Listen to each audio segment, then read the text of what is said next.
What are you talking about? I'm gonna drive right by you, bro. bro. I'm probably faster than you too. I have deceptive speed. I'm like Paul Pierce. Next thing you know, I'm right behind you.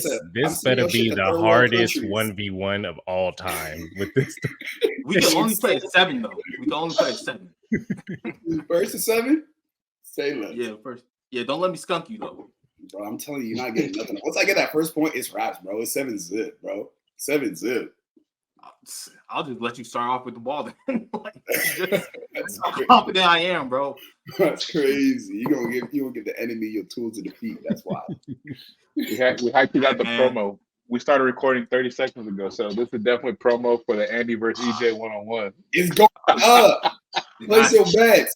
They got you. I'm minus 500. You can't flake now, Andy. They got you. I'm minus 500. I'm in this shit today, bro. Man. Hey, we setting this shit up. Get ready. My basketball right there on the couch. Bro, my basketball's already in the hoop, bro. Damn. The hoop hella tight. Bars. Is that a bar? Sounds like projection. Okay. Sounds like you're insecure. You're like, oh, you've been recording this? I'm projected to win, a little bro. Too much. That's the projection. A little too much. I'm not, bro. I'm ready, bro. When you ready to go, I'm ready to go. Let's go. I'm not gonna lie. You might not score on me. If we're playing the 7, God, what? Fuck the podcast. We're going outside right now. If we're playing the 7, guess what? That means I get to play a hard defense because I'm not going to tire out before 7. I'm just curious if y'all had player comps, who would y'all say LeBron realistically? James, bro. I'm LeBron. See, that's why I said. That's why I said realistically. I used to hoop so much that people would give me comps.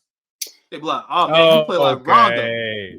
I'm like, "Yeah." I'm going to clip this. If anybody knows EJ who sees this, if this is true, if this is not true, I need you to let us know. When I tell you, we used to play like 1, I was hooping every day because I was on the team. 2, outside of practice, we were hooping Friday, Saturday, Sunday at the park right next to my house. Like, I put my 10,000 hours in. Like, Andy been to my house. He's seen the court. I was hooping at my house. I ain't seen you on it. I ain't see the court. I ain't see you on it though. I didn't have to be on it.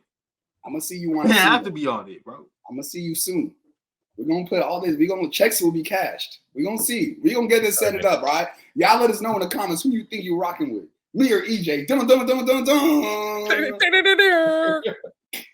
We need to get that, by the way. Sound effects. Light skins or dark skins. Who's careful? The diaspora wars continue. Oh wait, aren't you both Nigerian? Yeah. Oh my God, with the diaspora. I think he's a Yoruba though. I'm Igbo, bro. Come on now. Oh, yeah, Igbo? I'm the Yoruba one. He's Yoruba, bro. The Yoruba's a dusty. You already know that. Damn. Yeah, right. Rocky we're the only ones. Rocky tasks. We're the only ones making money in the pro leagues and everything. Bro, that's us. What are you talking about? We the ones, bro. He said it's us, like Yachty. Next week, but we're gonna get into it. I guess we don't need no intro music today. Let's just jump right into it since we recorded. Welcome to the Moral Victory Podcast, the intersection of culture and sports. You're watching us on YouTube. Like, comment, subscribe, tell a friend to tell a friend. If you listen to us wherever you get your podcast, rate us 5 stars because it helps. Follow us on Instagram. Follow us on TikTok. Follow us on Twitter. It's the Moral Victory Pod on all platforms, I think. Someone could. Yes. Y'all see the tags? Y'all see the tags? Yep. Follow us on IG at these tags. Yeah, follow me. All you gotta do is spell my name right. I'm everyone's favorite Nigerian, aka the Anointed One.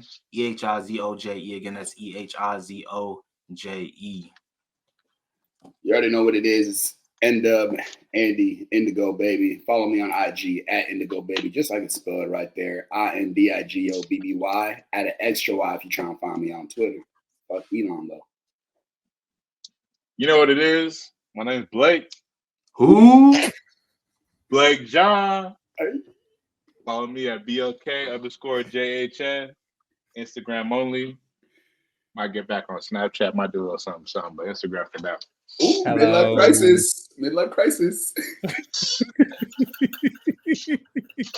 Snapchat is 100% the midlife crisis app, bro.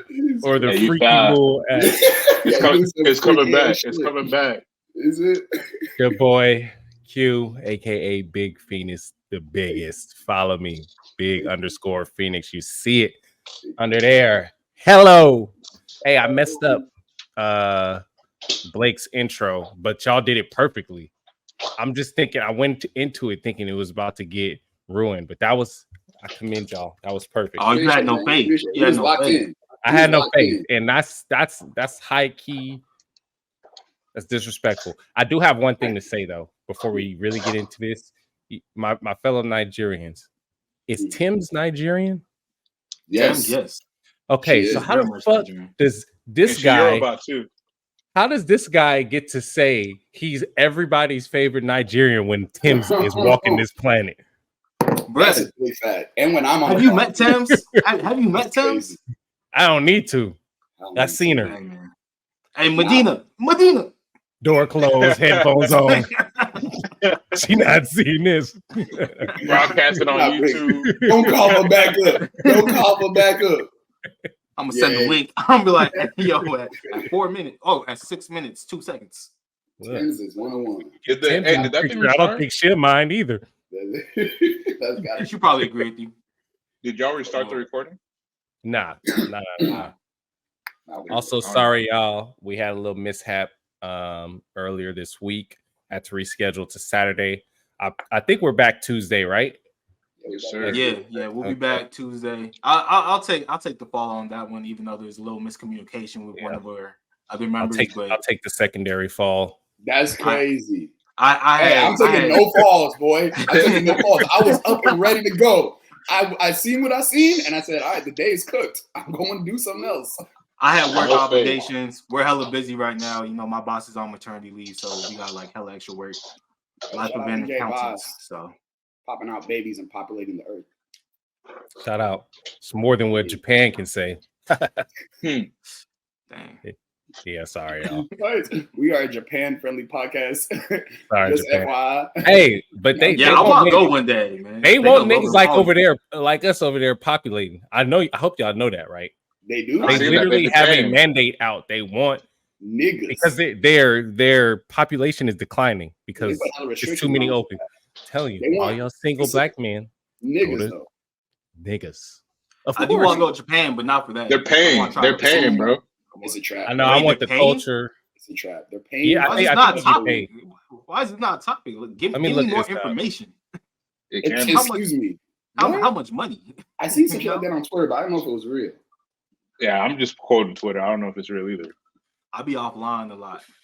So, bro, they paying though. You know what's freaky? My boss just took a trip to Japan, but he's a man. He didn't look like me. He's like, South American, but he just took a little 2-week trip to Japan, came back real happy. Like, what he was doing over there. Snap some money in his pocket, some seed in something else. Oh, it's false. Someone was claiming that Japan and South Korea were offering $75,000 to make niggas. I swear, dog. Man. Excited, bro. I was like, paying? But they might not be paying, but they are calling for people to come into the country. They coming to help populate. Bro, yeah, no, they don't want niggas. No, back then he said, "No, it's false." They want niggas, bro. I know. They just watched the Olympics, bro. Before we move on, they want more Rui Hachimuras. Yeah, they're making a 24-year plan right now. I'm about to say, shout out Shohei Ohtani with that 40-40. 40 home runs, 40 stolen bases. Oh shit, big facts. He did it on the Grand Slam game winner. It was a game. Yeah. He different. It was alright. Ohtani different. It was you don't mess with Ohtani, bro. Keep trying on. You just mad because he ain't go to the Giants. Yeah, that's what it is. Who's this Ohtani guy? I've never heard of him. Hey, ass nigga. You salty because you didn't go to San Francisco. I don't even watch baseball. Damn. None of us do. But we still tapped in though. Yeah, ESPN be showing. Fuck the Dodgers, nigga. Give me notifications. They don't even like Japanese in LA. Oh my god. Hey, we have a whole Sawtell, which is a Japanese mini town in LA, man. Shout out to Sawtell. I live right next to there. That's why. No, shout out to Ohtani. That was crazy though. Walked off. That shit was. It's something about baseball, like it is losing that. What do you call that? Je ne sais quoi. but it's certain Croissant. things that'll like croissant that'll like pull up on my page, a highlight. I'm just like, baseball could be so fucking swaggy, bro. They got potential, yeah. It has Needs more potential. niggas. It needs more niggas, and they need to like drop the whole unspoken rules. Bullshit. Yeah, like bro, that's it's the what's going back. 2000s. Niggas want to showboat. Like, Exactly. fuck, we are not trying to respect our opponents until after. You know, it's a dude named. Go ahead. It's a dude named Jazz Chisholm on the Yankees. He just got traded there. Yeah, What's he his was name? on the Marlins. Jazz Chisholm. That's a fire name. You Nigerian? Yeah, he was on the Marlins. No, he's not Nigerian. I think he might be like Jamaican or Creole or some shit like that. But he be like hitting home runs and holding his crotch and running around the base and shit. Oh, I know exactly who you're talking about. There's a couple saucy niggas in baseball. We just need more of them. Yep. It might make a comeback. I think it will. Well, I think once they I think they're starting to warm up to the idea, bro. They just gotta like cut the bullshit. Like nobody is really like that hung up on baseball's like old rules and shit. And they're like, yeah, nobody gives a fuck about them. All the people who give a fuck about them are in hospice right now. Like, start changing the game. Like they did start changing it by giving that like timer right to the. I was gonna say it's much more watchable now with the pitches. They coming around. And like it's definitely one of the most accessible live sports you can watch. Like the fact that you can go to a game for like $20. Like if y'all get that shit popping. And then stadiums are filled every night off of $20 tickets. Like, oh my goodness. They should be trying to turn this shit into fucking like an event, bro. Like it should just be a turn up during baseball games. Like it shouldn't even be about like when I go to baseball games, it's not about the game. It's just really about I want somewhere to chill and drink. Yeah, drink some beer. Yeah. Eat a hot dog. Yeah, Dodger games be a vibe though. Y'all need to go to some Dodger games, man. You a Grizzly gladiator? I'm not gonna lie, bro. I'm not gonna let no stigma stop me from enjoying a glizzy, bro. I just went to Costco and guzzled down 2 of them bitches. $1.50. Shout out to Costco. Why did I just eat 2 of them bitches too like 3 days ago? Them bitches is good as fuck, bro. God damn it. Bro. Hey, but fuck Costco for taking off the Polish sausage and putting the hot dog on. We want the Polish sauce. Give me that spicy glizzy, bro. I want that spicy glizzy. I mean, it's all beef though. It's all beef. It's all beef. They're watching out for us. They're watching out for us. I'm staying off pork, so I appreciate that. But at the same time, that's shout out to my mom, man.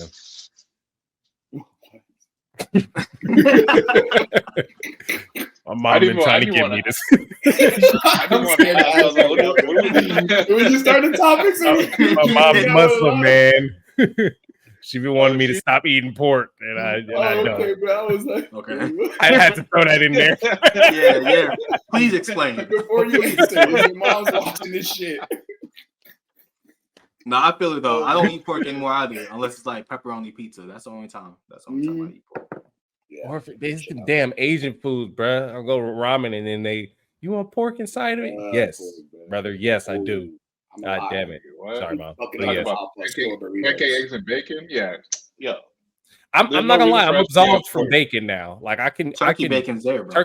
Turkey bacon's there. It does smell hella good, but I've had so much practice throughout the years not eating bacon. I'm used to it now.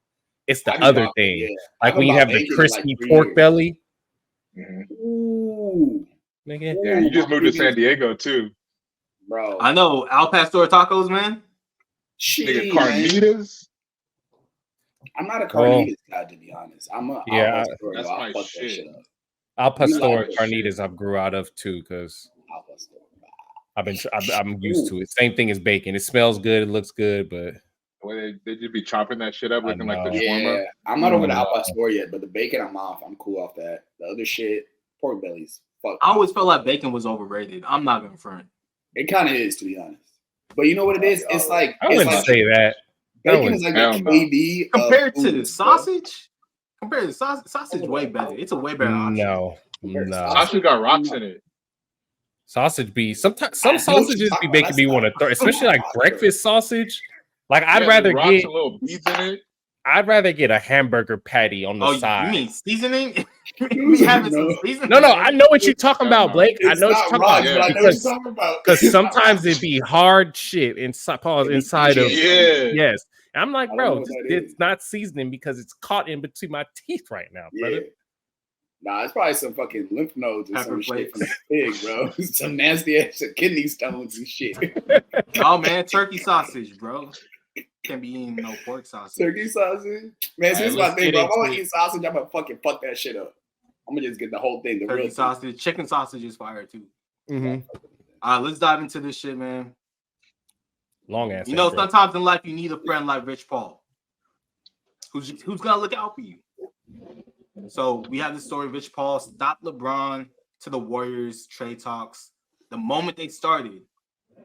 Essentially, for basketball reasons, he didn't want the conversation around LeBron to be too negative. Him going to his fourth team in the NBA, you know, the ring chaser talk. Him, Steph, and the Golden State Warriors uniform. That would have been a nasty look anyway. But what y'all think about Rich Paul stepping in to stop this, like LeBron to the Warriors talk? Man, Rich Paul ain't stepping to do shit. This fucking LeBron James we talking about, bro. LeBron James worth almost $1 billion, if not $1 billion already. If LeBron James wants to do something, he's gonna do it.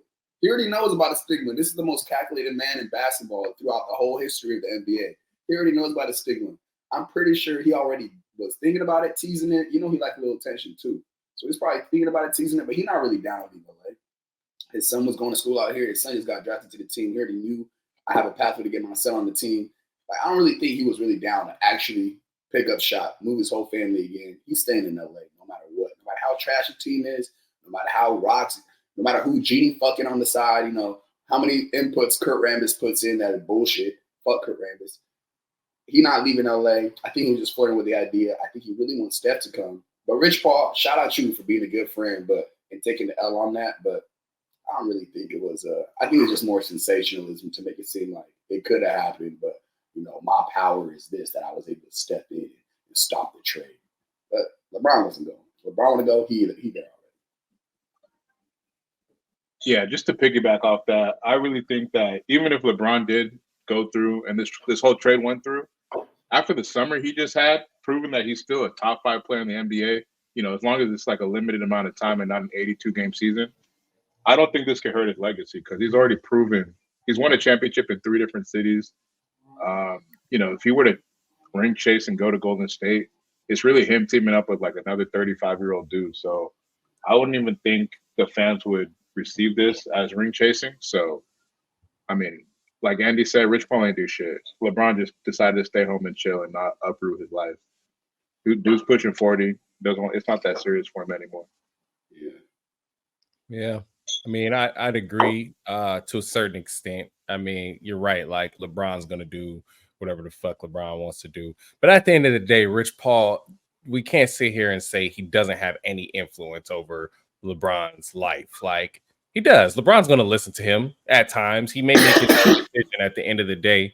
But I think, you know, what was said in that article, the points that Rich Paul brought up about, you know, the legacy and the viewpoint of the fans, it's true. Like, at the end of the day, NBA toxic fans, you know, they're like, regardless, 35-year-olds or not, it's gonna be Steph, LeBron, and Draymond. Like, it would have. I think it would have put, maybe it wouldn't have put a dent on their legacies, but it would have put, or if we're talking LeBron specifically, put a dent on his legacy. But like, it definitely wouldn't have been better than him staying in LA. You know, as much as I am a Golden State fan, like, I don't want to see that, bro. Like, I would like LeBron to have a peaceful outing, you know, championship or not, you know, in LA. He made his bed. You gotta lay there, stay there, guide his son. Yeah, I think I'm on, you know, the Phoenix side of things. I think Blake, Indigo, I think you guys are underestimating how toxic Laker fans really are. Because if that man LeBron James goes up north to the Golden State Warriors, he would not be allowed back in LA, bro. They're gonna be like, oh, you only gave us 1 championship, this and that. You're not retiring your jersey. You're not getting no statue, this and that. Laker fans are hella toxic. Rich Paul was able to have the foresight to see how toxic they are and say, hey, if you guys ever team up, it's gotta be either in the Olympics or Steph gotta come down to LA, which would be just as nasty if we're being honest. I think the way that things have turned out, this might be LeBron's last year. Next year might be his last year, but regardless, you know, he's kind of riding off into the sunset with the way the Olympics played out. So I think it's good that Rich Paul annexed the deal before he even got a chance to start. I agree too. I don't even think my thing is like I think LeBron already knew this. I think he was just teasing. I don't think he was ever really seriously considering Golden State. Like LeBron is super aware of his legacy and all that too. He knows Laker fans too. He knows if I go, that chip I get there could almost not negate, but almost counteract the chip I got here because it's like it's not a rivalry, but it kind of is. Like it's the most historically successful franchise versus the most recently successful franchise, and to go to his spot where it's like, you know, Curry, like it would honestly be a cool medal for Curry because it'd be like, look, I got KD here, I got LeBron here, I got the two greatest players besides me of this era to join my squad, to come to my hood and play for me and my banner. Like that'd be pretty tight to have in Steph's cap. But sad to say, Rich Paul annexed it. I agree with y'all too that, you know, it was for the best for legacy wise. But damn, I'd love to see the niggas play together for a year. Yo, Q, would Golden State fans really be that upset? Because y'all are low key failing Steph. So like Steph low key has, with the way they did Clay dirty and the way they turned down Lowry Markkanen to keep Podziemski, Steph can make a case where it's like, yo, I'm done with them. They're not trying to win. I'm out. Yeah. Like, would y'all really hate Steph for going to the Lakers? Oh, I'm thinking you're talking about acquiring LeBron.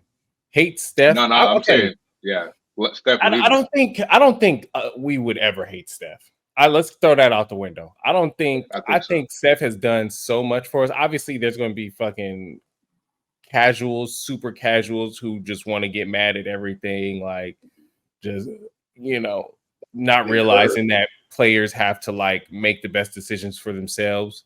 I don't think we would be mad at Curry. We would be mad at the Warriors, which we're already mad at the Warriors. We would definitely, but I can't sit here and say we're not going to be upset that he really got to that point. I think right now, like, I think it's just like, where is Steph going to go? Y'all tell me, where the fuck is Steph going to go to where it would be better for him than working it out and Golden State? Charlotte, go back home. Y'all think that's going to be better for him? You seriously think that'll be better for him? Wait, are you talking about basketball reasons or are you just talking about just reasons in general? Because I can see him going back to Charlotte. Del Curry obviously played I get that. Over there. I get that, but that's not even really his. I don't know Steph. Yeah, I know he was born in Ohio. But that's my boy. You dap him up on the screen. I don't think like the nigga grew up an NBA son. Like, I don't think he's that attached to Charlotte to where he's homesick like that, to where that would really help. Like, the Bay Area is his home. Like I said, I can't speak for him, but he's been there for what? How many years? Damn near more than half his life. Like, if not half his life. Like, if he's gonna leave, it's gonna be for basketball reasons. Like, if he's left for anything. There's too many. I don't know. I grew up in Riverside. You said what? What the fuck is in Charlotte? Like, it's a worse situation, worse ownership. The pick that we were supposed to have. Y'all talking about basketball reasons again, bro. The only reason that's the only reason he's frustrated. Fuck where you grew up, like, especially with some weak ass place like Charlotte, dog. Like, if you grew up in LA, like, cool, yeah, I'm going. Charlotte not weak though. Charlotte low key. Nah, Charlotte on the up. Charlotte on the come up for real. Charlotte vibe. You're not gonna hate on Charlotte. It's not the Bay. But I mean, shit, the Bay is on the decline. Maybe not for rich niggas. For the average person, the Bay is. I mean, but for him, got out. That's even better for letters to make sure that affordable housing ain't. That's what I was about to say. That's better for Steph. Like, he's not looking for some homeless ass niggas selling Black and Miles outside a corner store. You know what I mean? Yeah, EJ. Like, if he leaves for anything other than basketball reasons, then it's like, okay, bro. Like, you just wanted to leave. Like, it has to be basketball reasons. That's why he's upset. No. Because or why he would be upset, because he's in his prime. He wants to get another ring. but we're not doing what we absolutely can to get him that other ring. Steph Curry's not in his prime anymore, you guys. Hate to break I it. would say he's not in his prime. He's still a top 18 NBA He's still in the player. window. He's still in the Yeah. window. In the window to get another champion. Did he not just have his best playoff performance 2 years ago? Say what? He did he not just have his best individual playoff run? Wait, Blake, do you think he's in his prime? Yeah. I mean, I think NBA players' primes are definitely extended nowadays. Like so LeBron was in his prime. Had a 10-year prime window. That's what y'all saying. You think he was in his prime in 2014? 15, he won his first ring? In 2015 when he bro, he won MVP and nobody voted for anybody else. What are we talking about? He for sure was. We're being nuanced right now. We're being nuanced. I don't think he's at the top of his prime. I don't think he's at his peak, but I still think he's in his prime. Like he's not old man yet. Like he's still in his prime. If you got in your prime and you haven't left your prime, you still. I mean, he's not trash. He can still shoot the ball. So LeBron's in his prime. LeBron's had a 20-year prime. Some would fucking say. Some would still say he's on his prime, bro. Hey, did you see this man against Serbia? That's different though. Imagine if that was 2011 Bron. Imagine if that was 2011 Bron. Okay, yeah, that's prime. Steph would have had to pass that ball. See what that? Yeah. Are you taking 2014 Steph over Steph right now? I'm taking 2015 Steph over Steph right now. What are we talking about? Yeah. Ooh, that was one of the great seasons of all time. I feel like Stevenson is. He was not doing none of this back then. He was not. He should have been. Yet. He should have been. This is what I feel like. He was turned around on niggas. Yeah. He wasn't like that. Nasty. This is what I feel like we're comparing right now. Because for me, like for LeBron, for example, I think he has two great primes. He has the 2012 with the Heat when he's physically at his best, and then the 2018 where he's cerebral and still has enough athleticism. I feel like Steph is in the 2018 where he's lost his athleticism. He's bulked up though. You know, he can't maybe muster it up every single game, but if he needs to, he can drop. He just dropped 50 on Sacramento last year, 2 years, a year and a half ago, last season in the playoffs. Like, he can get it, but I don't know. He's still a guy you can win with, like, as your best player. I take him. Let me get straight. Jokic. Take the field. Steph Curry is still a generational talent. He's still, like I said, top 10 to 15 player in the league. Depending on who you talk to, it's definitely arguable. I'm not saying he's bad. I'm just saying, let's be honest about like what he was. Like he was a top 3 player in the league. Like, and you couldn't even argue it. And I don't think that's where he is right now. And it's okay. It's okay for players to get older. Leaving the Warriors for non-basketball reasons. Someone brought up he was still in his prime. I think you did. And I just had to. No, he's definitely not in his prime. That's I guess, yeah, maybe I misspoke. He's not in his prime, but he's not washed. Not even close. No, not even close. He's not washed. I don't even think LeBron's washed. Nah, bro. It's LeBron. You saw what he did, bro. Even against the Nuggets, bro. He was balling. Yeah. Like, he's not. LeBron is closer to washed than Steph. Yeah, because he's older than Steph. Is he, bro? Steph had like 3 bad months to end the year. I was gonna say, yeah, and Steph Abbey, that nigga be. Last year was the worst year I've seen in a minute from Steph. That's kind of scared me a little bit. But I still think he got it. I just don't know if he's like. That was locker room shit. Steph is still top 3 in my opinion. Who's better than Steph? Top 3? See, this is my thing with ranking players. Jokic, Luka, for a season or top 3. Victor Wembanyama. Shut up, bro. Hey, tear this nigga up, bro. What? What I say, bro? They're calling for EJ's head, bro. With Victor, bro, if you're building a team for next year, just for next year, you're picking Victor Wembanyama before you're picking Steph Curry. I'm sorry. I'm taking Steph. I'm picking Steph over SGA. That's what I'm telling y'all right now. Am I going to the playoffs? Yes. I'm going to the playoffs, then I'm taking Steph. Steph is top 3 if you're going to the playoffs. That's my thing. Is it ranking for the playoffs? I'll take Steph. Big gonna show you this year. Because he might. But look, Steph is going to make people around him better based off gravity alone. Victor might have that potential skill to do what he does. He's gigantic, but he's not like Andy brought up last podcast. He's not making no one better necessarily. He's too young for that. He makes them better defensively. What Steph does offensively from the 3-point line, Victor Wembanyama does in the paint. Like there's literal highlights of players on fast breaks being like, you know what? Never mind, and then pulls it out, and it's just him and Vic. Guess where the Spurs ranked defensively last year? When Wembanyama was on the floor, where they ranked, they were the best team in the floor, fucking league. Andy. Well, guess what? He was still on the floor, and they were bottom 5 on that team. So he's not helping them enough. Nah, when he was on the floor, I'm talking about the minutes that Victor I know it's on played, but it wasn't enough to counteract. So he's not helping him down. What can he do when he's on the bench? It's the same way when people were all like, "Oh, LeBron's teams when he goes to the bench are like in the minus, like so like at such a large amount that it doesn't even matter what he does when he's on the floor. They're gonna be in close games all the fucking time. Like sometimes it's the team that's built around the player and not the player itself.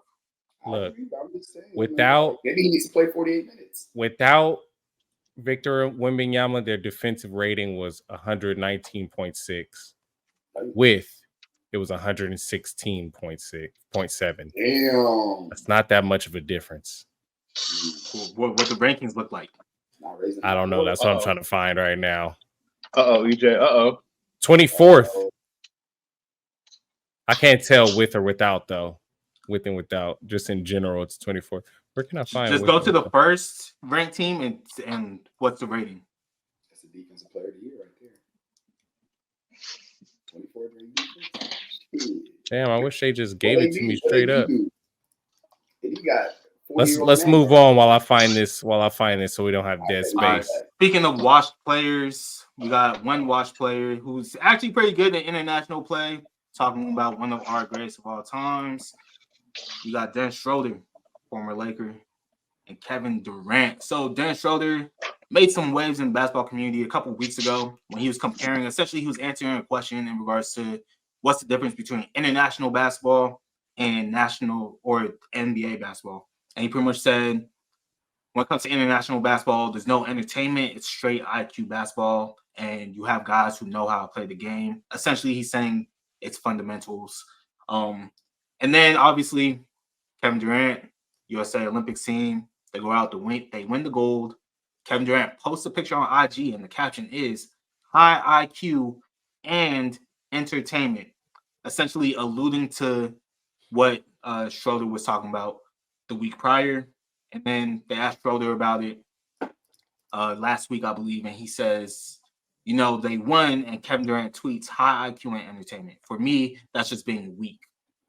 You have to say something to a person like me who didn't even mean it to be negative. It's just what I see from both sides. So I didn't appreciate it. I don't care. But at the end of the day, that tweet or whatever he posted was because of me. And for me, it was never no negative stuff. I respect all those guys. They're all GOATs. But to say that tells me how weak he is as a person. It is what it is. Not everybody is strong. Not everybody is in a good place. So what do you guys think of Dennis Schroeder's comments to Kevin Durant's jabs? Obviously, we've seen Kevin be a Twitter demon, you know, at all times of the night during these Olympics. And throughout the years, to be honest, he used to have a burner account. We all know about that. So let's start with Blake, man. KD or Schroeder? Whose side you on? I mean, KD just got the gold medal. And I mean, overall, this whole thing is some bullshit. But I'm gonna go with KD, just because KD's a ripper. KD taking that nigga one-on-one any day. And yeah, KD's a little petty, but we've all known that. We've seen KD respond to randoms on Twitter all the time. And he probably is a little insecure in a bad place because he is a rich dude in these ivory towers wasting his time getting worked up over people that are millions of miles away with no face. So with all that being said, I still take KD. KD's just a regular ass person. He's clearly flawed, but he's not pretending to be perfect. Schroeder's a little bit on a high horse, pretending like he's above everything. He's perfect. He's never, been a little out of character because of frustration. So I'm gonna go with KD here. Indigo. Dennis Schroeder, you dirty little bitch. You listen good. KD is the Olympic fucking GOAT. Shut your dirty mouth when he speaks. All right, look, to the victor go the spoils. Didn't Simone Biles do the same shit when she won? She posted something on Twitter or on Instagram, and the caption was about this one random gymnast who was talking shit about her, like directly at her. So look, yes, KD's a loser. KD's a loser. He's a 35-year-old man with no wife, no kids. He smokes weed in his house, and he don't really tap in with his teammates when he's on a team, but he'll still put 40 on your fucking head. Shut your mouth when he's talking. Take your shots in the club. Yeah, in the club, with his skinny, bald-headed ass, don't even brush his hair. Like, he's just a dusty-ass nigga. If he was not in the NBA, I can't tell whose side he on. Bro, that don't matter. I'm on the side of truth and justice, bro. If he was outside, if he was not in the NBA, he'd be some random DC dusty-ass nigga wearing long-ass Nike Air shorts and super long tube socks out there just walking around the streets like a homeless nigga. But he's not. He's Kevin fucking Durant. And he hoops. Dennis Schroeder, you shut your dirty mouth because he put that thing on you. And that's why he's sitting at home talking about who's weak and who's not. And he's over here biting the goal. Like, you feel me? Come on, man. Stop playing with KD. Phoenix. Man, I'm going 3 for 3. I just think the whole weak-minded play on KD is just so played out. Like, people are different. Like, people respond to things differently. How are we still doing this KD's weak-minded type thing if he is one of the most absolute ferocious killers on the court of all time? Those things don't even match. He just responded to things differently than others. He's a competitor. That's what competitors do. So if you said what you said, Dennis, which is your opinion, and he said what he said, responded to you or not, like, come on, bro. Like, the fact that you even going back calling him weak-minded means you were the one who's more offended. You the one actually throwing like insults. Like, he just responded and saying, hey, the proof is in the pudding. I just did what I did. Look at this, yada, yada, yada, to your point. And now you're mad because you're not the one biting on the goal. You know what I'm saying? Shout out to you for winning the world championship last year. But it ain't the Olympic gold, nigga. And who the fuck is black and German? That don't even make sense. I'm still confused by that. Shout out Isaac Bonga. That's why Kyrie said he can't say nigga, bro. Yeah. Kyrie said that?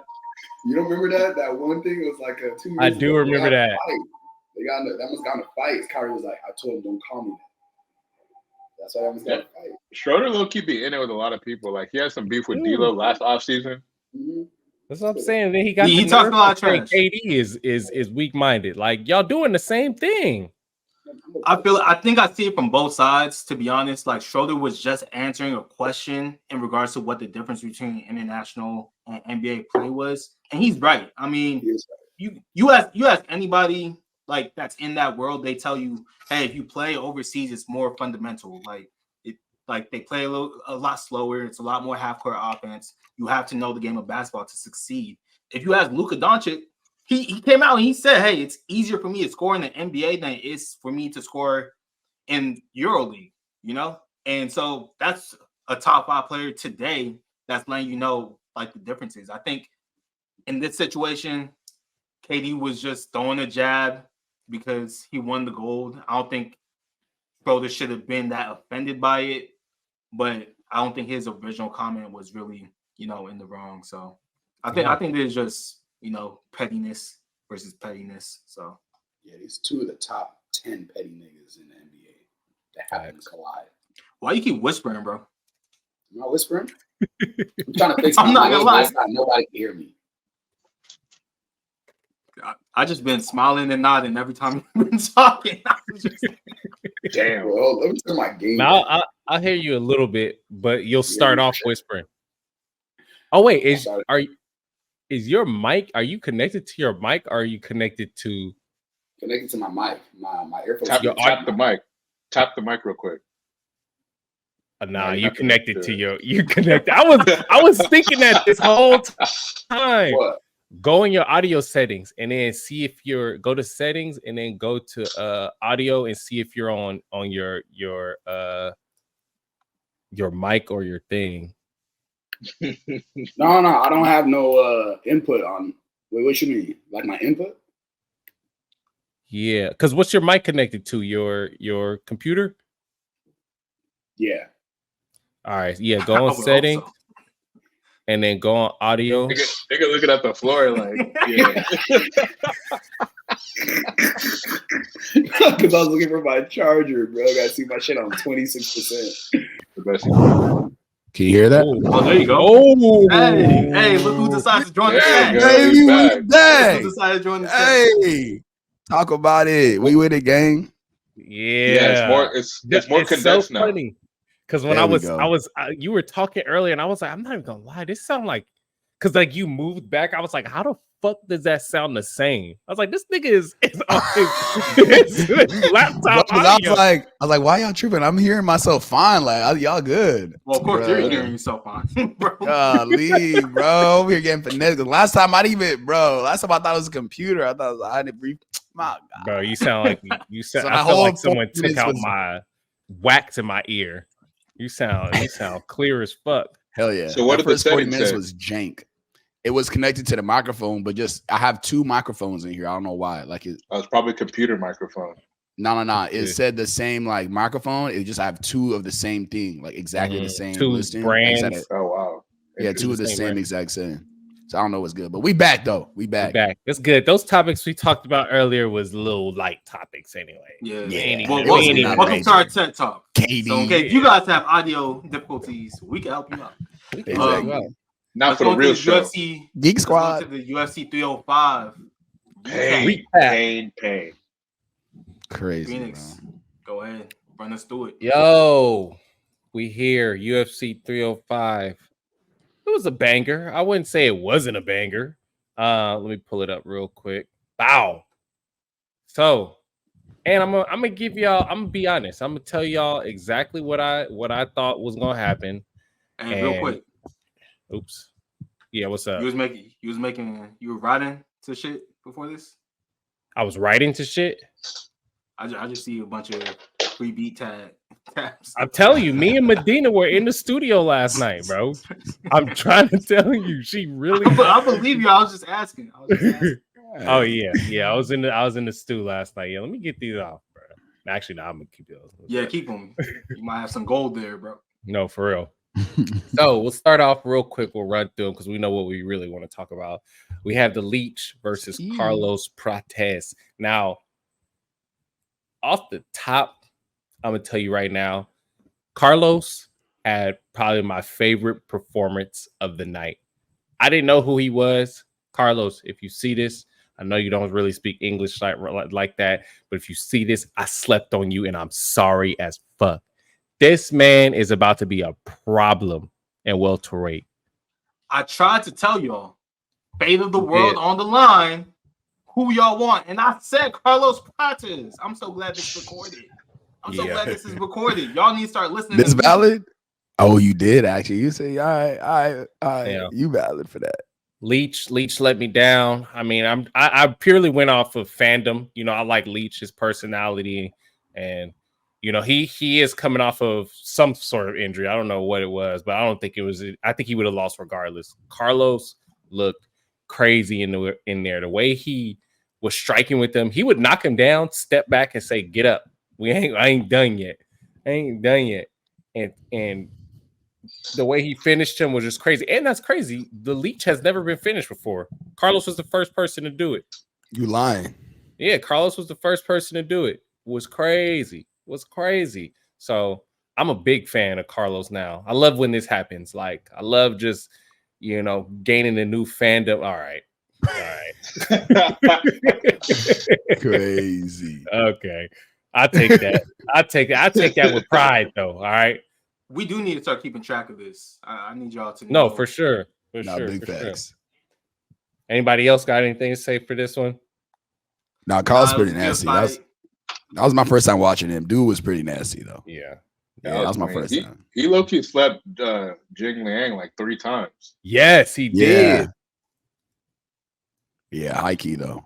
Like he could have got easily. Hella It was time. a great fight. Yeah, it looked like he was playing with his food. Oh, for real. That's some Izzy shit. I need to bring up Twitter to see if they got like clips for while y'all talking. But yeah, we can move on though if y'all ready. Yeah. Man, let's talk about this Tuivasa fight, man. Yeah, no, this fight right here. Than some of these UFC judges, dog.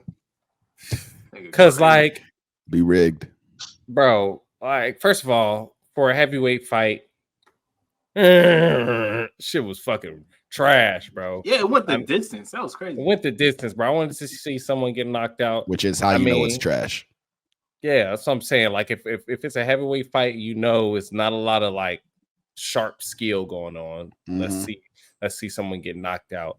But I mean, it played out exactly like how I said. So go ahead and give me that one. You're taking a little while there. Go ahead and give me that one. It played a little bit. It played out exactly how I said it was going to. Rosenstrike is like the. I mean, he's a little more cautious than Derek Lewis, but he's like the non-American Derek Lewis. He handed Ty another L. I will say the one thing that's not true that I said was going to happen is that Ty is going to get booted from the UFC. Nah, I think his fan base is too heavy. Losing or not, this is 5 in a row, which is fucking sad. They need to just give him someone real easy, a layup. Real easy, yeah, because tune-up. Yeah. He didn't even seem too down in spirits about it, you know. He getting used to losing, bro. Which is bad. Bad, bro. It's a worst feeling. But hey, shout out Rosenstrike. You know, he a member. Yeah, he a member of the pod. You know, honored a member of the pod. Reposted our shit. So you know, we said he win. You know, actually Q said he win. I think most of us were on board with Rosenstrike. So yeah, he handled business, made us look good. You know, next time we getting a sponsored shirt for you to wear at the next fight. You feel me? Good shit, though. Yeah. Good shit. I'm glad reach out to you. Hopefully we can get an interview. Yeah, let's get an interview up, man. Yeah, let's reach out. Let's see what he's talking about. Yes, sir. Yeah, and to go ahead. My bad. He said, Blake, you're not saying shit to me, boy. I was gonna say Rosenstruck. I'm glad you smacked the loogie out that nigga because I'm tired of the shoe. Bro, the shoe shit was it was cool the first time. I think it wasn't even cool. But halfway through this card, a judge was kicked out. Judge was kicked out because this came down to a split decision when we know damn well this shit wasn't no fucking split decision. I don't know. Oh, who's it? Judge Howie Booth. Yeah, it looks like Judge Howie Booth. I don't know how he came to that card because this should have been a unanimous decision. But it's what rare. Rudy Gobert say? Money in the pockets. Money gonna talk. Money. That's going crazy. To talk. There's no way that was even close, bro. No, for real. The fight business is the dirtiest business. So yeah. Low key though, if you're Dana White and you see a judge is a little shady, shouldn't you do that like behind closed doors? Like don't kick him out. Don't kick him out mid-show and show everybody like, yo, there's some like shady shit happening. Like do that behind closed doors. Don't really let people know. Keep that hush hush. That's what they should. I think you kind of have to do it in the middle because you have very important fights coming up right after you. There's no way you could let him stay on the card if he's fucking up that bad before like the real money makers, bro. True. That nigga probably would have helped me out with Izzy. Damn. Someone that thing got choked out. He wasn't helping with shit. Yeah. Nah, he's still alive. He's still there. He's good. Nah, maybe if the corner told DDP, hey, you're behind right now, or you're ahead, or some shit. I don't know. He said some shit. Then DDP would have slowed up, maybe not choked him out. Hey, bro, that money's gone, bro. I thought he was behind before they before they showed like the cards, like how it was being scored like afterwards. I think they had DDP up 2-1, but based off of the way I saw the fight, I thought Izzy was up 2-1. You know, Izzy was definitely up 2-1 in my opinion too. He actually, I feel like if they would have went the distance, would have won the fight. But we'll get there in a sec. We'll get there in a sec. Also, too, going back to the whether or not Dana should have kept that on the low or not. Someone correct me if they know, but it might not have even been his decision because judges and refs are up to the athletic fighting commission or something, which is a separate entity than the UFC for legal reasons. So they might have stepped in.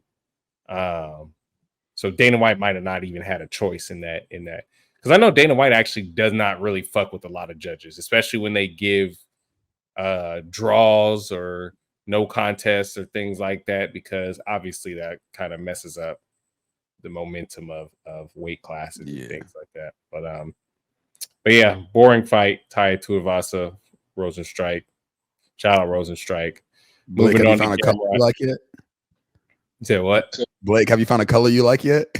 I'm trying to make it see-through. Yeah, Because you fucking this whole shit up. I just have to keep changing the format every time, bro. Just choose a color. It's blocking everybody's shit. Yeah, I think it's cool how it is right now, man. That's Yeah, I cool. like that. That's cool. I'll leave it. As long as you can see my locks, that's all that matters, man. This man fucking this thing's a red, yellow, locks? blue. Hey man, you my brother in locks, man. Come on. That's crazy. I'm catching And up you've to been you. trying to catch up for like 5 years now. I've been having my shit a full year and I'm already halfway to y'all. What you talking about, bro? You call that half? I'm about to lap you up, bro. I get right here. It's cool. I'm about to lap y'all. Watch. They laughing at your shit, bro. Nah, I will say you in the face. Your forehead jumping off the screen. Shut your ass up, boy. Shut your ass up. God damn. You a I will say, Andy, bro. If you stay consistent with it, within like this time next year, it will be like Bob length. I think so too. I miss that era too. The Bob length is one of the is Bob length is gonna be my favorite. I already know. Fire. That Chief keep like. Yeah. Once you're able to start hair flipping, bro, it changes the whole game. You be in like the club, that you do a little hair flip. I can do a hair flip already, bro. I'll be on this shit. Okay. Come on, man. That's a fucking hair. That's a hair ollie. That's a hair jiggle. Stop playing with, bro. My shit got weight. Shimmy, bro. You said my hair got no ass, bro. What? That's crazy. Your shit stiff as hell, bro. You need to put some oil in that. Man, I know you're not talking, bro. I don't want to hear shit from you today. I'm telling you, bro. God damn. Oh my god. All right. We got Mateusz Gamrot versus Dan Hooker. And once again, I was wrong. Dan Hooker down on the screen a little bit. Yeah. Put your L fat on the screen, boy. Fuck. Wow. Yeah, I was wrong. I went Gamrot because I thought he was going to be able to take him down. Dan Hooker looking nice. Back to the top 5 in the lightweight division. Who y'all want to see Dan Hooker fight next? Because I'm ready to see this nigga fight Connor. Fuck it. Ooh. I mean, give him his money fight, bro. Give him his money fight. But I feel bad for Michael Chandler, man. That man been waiting for 2+ years for Connor. He has to give it up, bro. He has to give it up. That's his fault. He did a whole Ultimate Fighter championship season, bro. Yeah. And people sleep on Chandler, bro, because he wasn't a champion in UFC. This nigga was that guy in Bellator. Like he was okay. I was gonna call him the LeBron James of Bellator. Let's take a let's slow my roll a little bit. But he was a crazy dominant champion in Bellator. Their star player came to UFC and still showed out a little bit. You seen what he did to Tony Ferguson, and now he's just kind of. I mean, they are like the UFC Ferguson is like an accurate litmus test at this point. Has he gotten an accurate litmus test?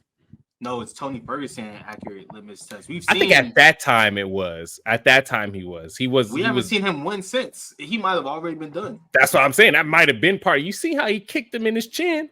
That might have been the reason why he declined. That boy kicked him till his chin was where his nose is. Career ender right there. Do I need to pull up that picture? I think you do. I think you need pull to. the picture. Oh my God. Yes, y'all go ahead and chat about this Gamrot Hooker. I will say I took the L. Yeah, I think we all took the L on that because we all thought Hooker was on his way out. But I guess them tattoos and that blonde hair gave him a little. He's so hit or miss though. Like you don't know what you're gonna get from him. He showed out. I think he surprised a lot of people. Like I mentioned. Oh God damn, boy. Damn. Oh, he changed. Kicked him so hard he turned to a different race. That's my brother in Christ. Oh my goodness. Foot all up in the soup. That is insane. David Goggins saw him. He said, "Yeah, this nigga lost all his confidence. Let me swoop in there. Let me get me a quick payday real quick. I'm gonna restore your confidence." Wait, David Goggins was training with him? He was in his corner the last fight, which was stupid as fuck. Oh he lost. That's how you know you're gonna lose, bro. This is the epitome of that one Kanye quote. I love the Gaga songs. What the fuck does she know about photography? Oh man, I love this. I love David Goggins, The fuck he know about fighting in the UFC? That shit, bro. Bro, people do shit like that. You already know they cook, bro. I wish I had seen that shit. Would have thrown everything I had on the other side. Very quick segue. Did you guys see Dame training with David Goggins? David, yeah. Dame Lillard was just training with David Goggins. Goggins. Oh, yeah. On the bikes. Yeah. That's what I'm telling you. I was a little worried. I'm not going to lie. A little sus. I mean, if you're talking about like just training for like a different, like a mindset change, I don't see David Goggins as like the worst person to go to. Because that's a good guy to we know his story, like from being extremely overweight to like a year later becoming a United States Marine. Like, have you guys read his book? I actually think I got his book right here. I have two of his books. You ain't read, nigga. I read that book. That book is actually good, bro. You like LeBron on the first page. Look at the Look, I'm telling y'all, The Code of the Extraordinary Mind, I think it's called. It's actually a fire book. Yeah, nigga read the title. Good job. Nah, it's hella inspirational. Like I'll beat your ass, bro. I swear to God. It's a good book. Talk about his childhood and shit. I get a whole rundown of his life, nigga. I know his life better than my life. I'm about to hit him up to train. I just think it's a little worrisome that Dame needs that. Like, Dame is also, he's always kind of gone like for external sources of motivation though, like boxing, you know, all this other shit. True. He kind of like get that too much into his personal life, but he did just go through a divorce last year too. So I mean, like that's some real life shit. You know, he might need to hang out with he might need to train with Future, if anything. That's how real life shit. Nah, real life shit. Real life shit podcast. But yeah, maybe Future isn't the best person to go to when it comes to getting over somebody. He's still talking about Sierra. No, for real, man. On the Aikido, Future all talk. Dame getting out of a what is it? Damn near a high school relationship, and now he's a rich NBA star. I don't feel no sympathy for that nigga, bro. It's too late for him though. He should have done this shit like 10 years ago. Yeah, it's too late for him. He about to be clapping down the most elite talent of all time. Bruh. He already. If he was in Miami like he wanted to, I'd be right with you. But nah, Midwest, bro. Yeah, and the big bitches, and big women everywhere, bitches. The bitches he about to fuck with eat like fried mayo and shit, bro. Like that's his options. That's Dame Lillard's options, bro. He looking around like, God damn, he's shutting the blinds when he go to sleep, bro. He don't want nobody knowing where he live. Fried mayo. Hey, he better hoop though, or else people about to be retweeting that David Goggins bike shit. He better hoop this but to answer Phoenix's question, who I want to see Hooker go up against next, I think it's time for him to go up against Oliveira. He's coming off a loss. I think it'd be a good test to like, all right, let's see how good you actually are. Give you the Oliveira test. And then if Oliveira is on like the down, part of his career where he's going to start sliding, it's also a test for him to make sure that he still got it. Make sure that he's still going to be, the doorway to the upper echelons of a title fight. So. Oh, wow. I was going to say, didn't he fight Oliveira already? But he didn't. I think that's a pretty clear next fight for Dan. That's the more realistic fight. Why are we still trying to give McGregor chances? Like, we got to do right? On me, though. He's the money maker, bro. Niggas get paid off a McGregor fight. He a cokehead. Are we gonna give McGregor? Who's gonna get more time, Colin Kaepernick or McGregor in terms of hopeful comebacks? McGregor. We gave up on Kaepernick, bro. Yeah, we for sure gave up. That's a systemic problem. Bro, McGregor, if he gets on a fight, casuals will tune in, bro, for sure. No, this is the thing about McGregor. He makes too much money. He don't really care, bro. He don't really care at this point. Kaepernick is desperate. McGregor is above it almost. He's almost like, why do I need to train my body to do this shit? I'm making money anyway. Facts. Right. I still believe in seeing some more McGregor before he fizzles out, because a lot of people forget. Like that's like he is a different person now. He is rich now, but on his come up, he was known as that guy. Anywhere, anytime, nigga. 3 days advance notice, I'm there. Like I know he still has that in him. I know he's just being careful right now. He's not a bitch. Like you think so? I think he's just injured. He's been injured. That was a fucked up injury he had. Like y'all remember that, right? That shit was nasty. Yeah, but he took steroids. He's back. Look at Paul George. He's back. Then he broke his toe Like after having that injury, I'm not going back fighting with a broken toe. I'm taking my time too, especially if I'm financially straight. I get you. Like he, as a fighter, he does owe us, some fights, for purely for entertainment. But he's a smart businessman, as we've seen. If he goes in there with a broken toe and fucking has an anticlimactic ass fight, that might be worse than him that might be worse than what he's doing now, building up all this momentum for his potential fight, all for it to, that's a good point. Be trash. Yeah, the thing to remember about injuries too, back to action doesn't always mean back to proficiency. I think when he came back against Dustin Poirier, he probably shouldn't even have fought in that fight. He shouldn't have. There was reports of him already having a what do you call that? A hair fracture or something within that same leg he broke. He was not supposed to fight. And look at what happened. So put yourself in that mindset. I wouldn't want to fight if I knew I was injured already. If I didn't already snapped my fucking leg in half from the last time. Conor McGregor, the UFC version of Kawhi Leonard? 100%. Personality-wise, the complete opposites, but complete opposites. True. Career-wise, I can see it. Yeah.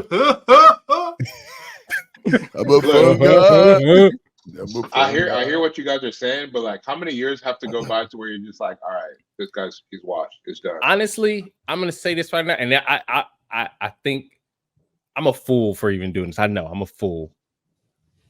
I think Conor might fight December.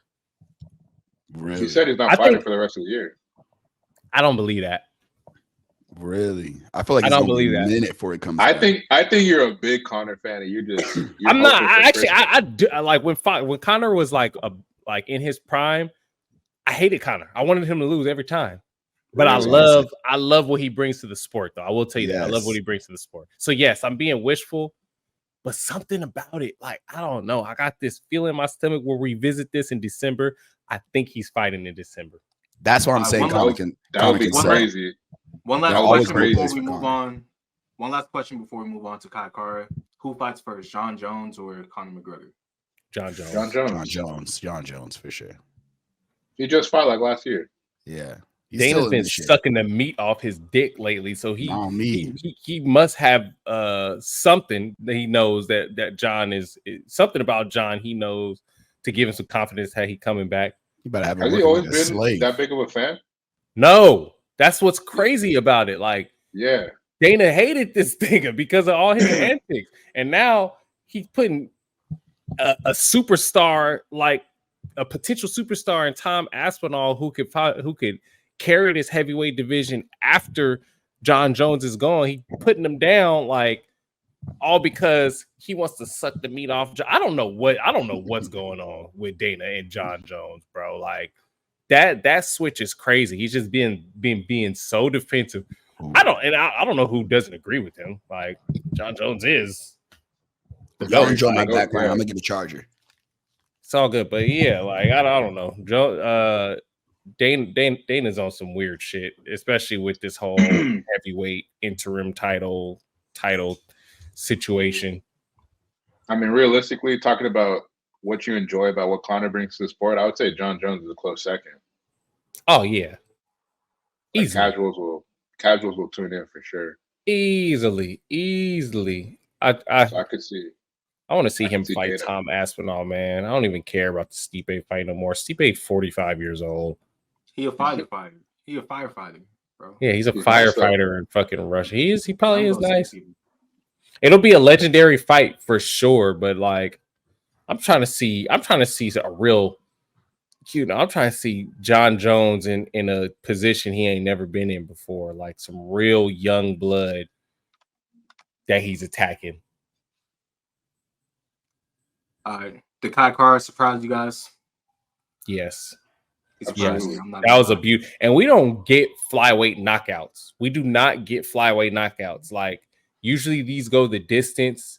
That was fucking beautiful. So yeah, put a 3 on me. I took Steve Erceg just because he came out of that. His last fight was that championship bout. I kind of just took that and ran with it because, we haven't seen Kai Kara in a long time. But I will say, Kai Kara, if he continues to fight like this, Dana White, sorry, you're gonna have to keep this flyweight division around. He's trying to dissolve getting rid of it. Really? Yeah, he always it's always a on and off thing. Like this is what happened with the Demetrius Johnson situation, Mighty Mouse. He was trying to get rid of the division back then because it was a little bit boring because Mighty Mouse was such a dominant champion. Like, first off, nobody wants to see these small men fight. Second off, nobody's beating this one dude. Like, it's the whole thing. But you know, I think we're like this could be a exciting division to have. We got some good talent here now. Kai Kara France is looking good. I want to see him versus Pantoja. That should be a good fight. Yeah, I took an L on this one. Steve Erceg still looked good. He did get knocked out, but he was starting to pick things up, which is very similar to the Pantoja fight. Like, I like Steve Erceg. Like, I think he's talented, man. So this really didn't even take too much from him. I mean, he did get knocked out. At the end of the day, getting knocked out's got to take something from you. But he looked good too. Great flyweight co-main event.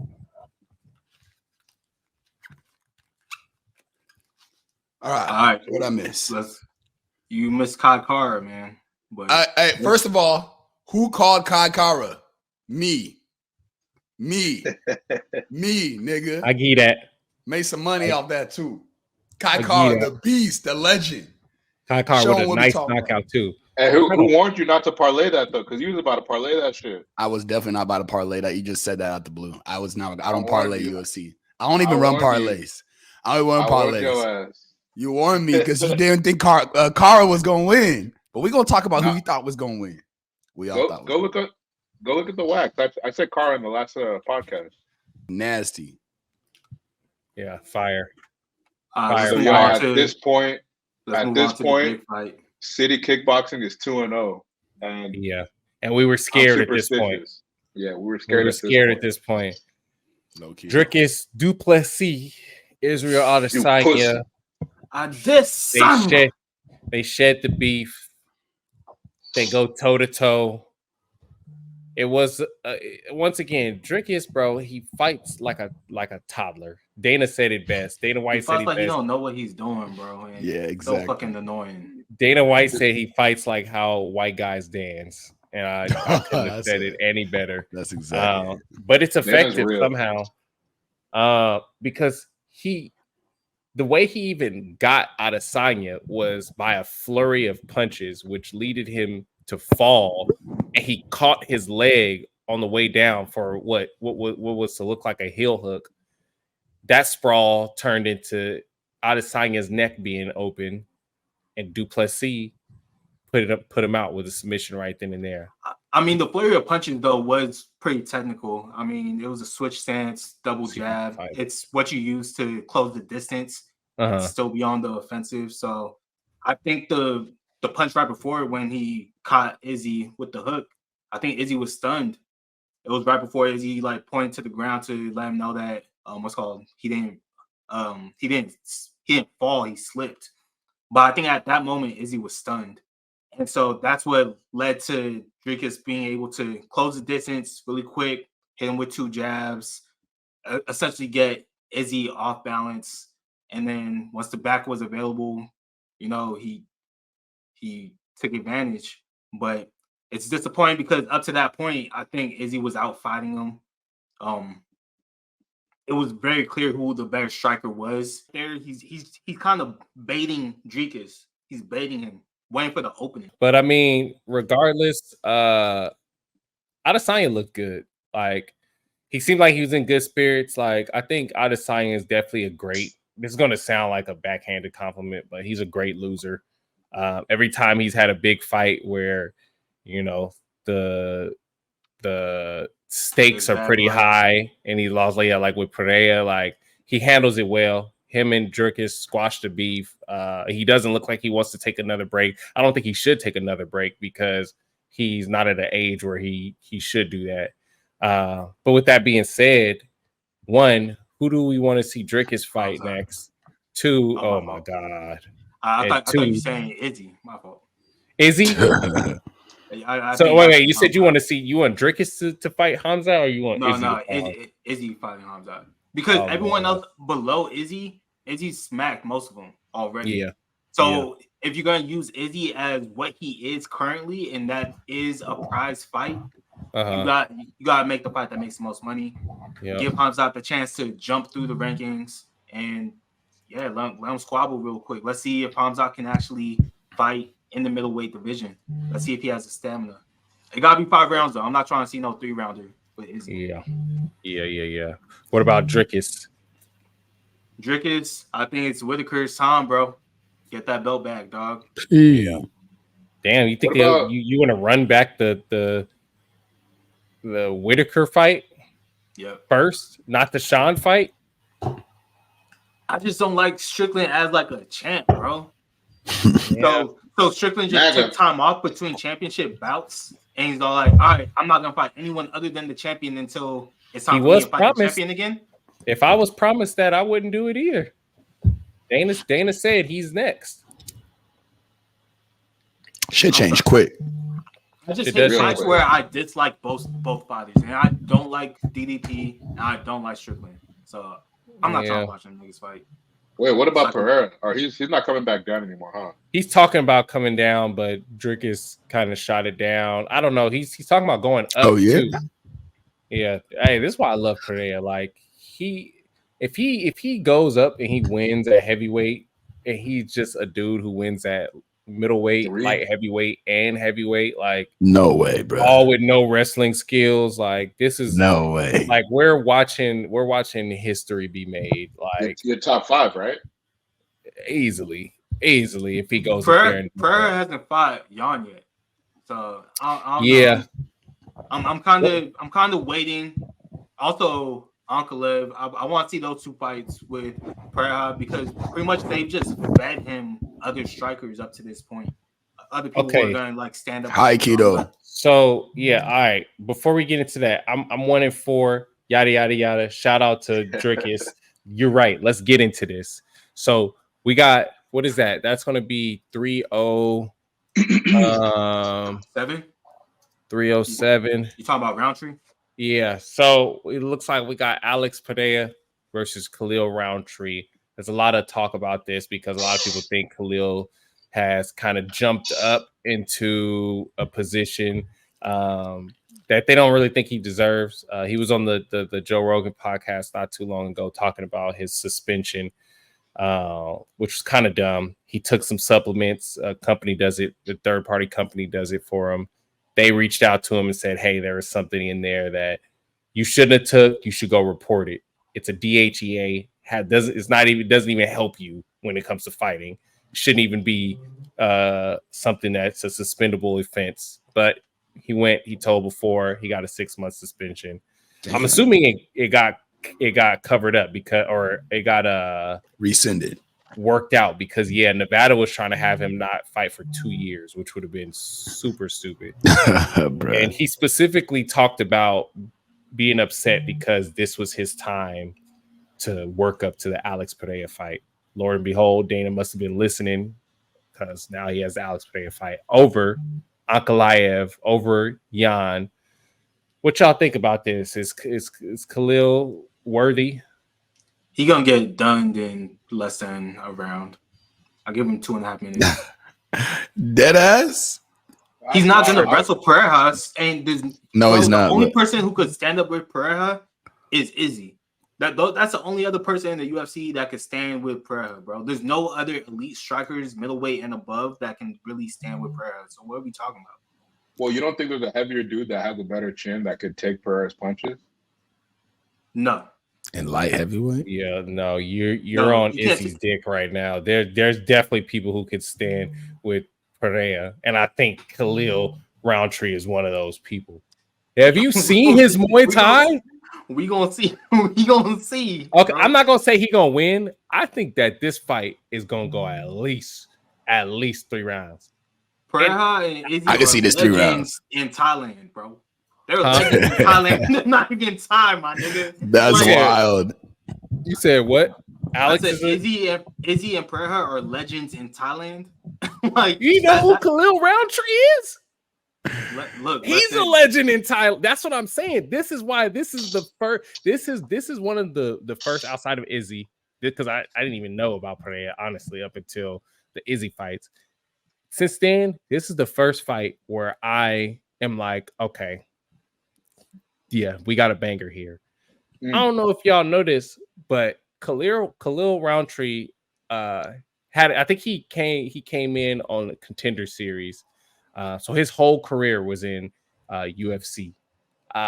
He was aight in the beginning. Then he had a bout where he went to Thailand and trained for, what was it, like a year or two, and came back a different person. Whole stance was changed. You know, he had the Muay Thai stance and everything, and was fucking niggas up. Have y'all seen him fuck up Anthony Smith?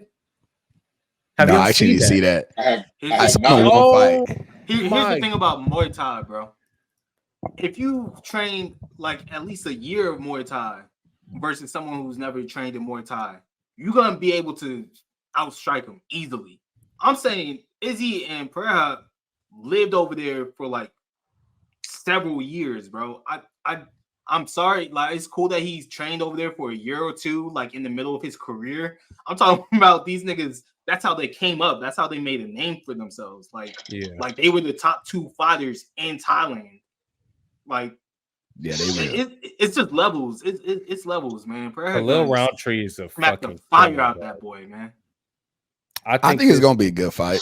I want to see Roundtree hold his own, because I do think Pereira, there's a chance he dog walks him, but I want to see him hold his own at least. I want it to be a good fight. That's all I need from these dudes. I wish they had the full sequence, but like, oh my.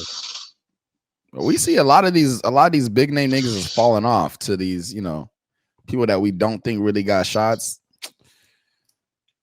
I think this is gonna be a great fight. This nigga's a beast, bro.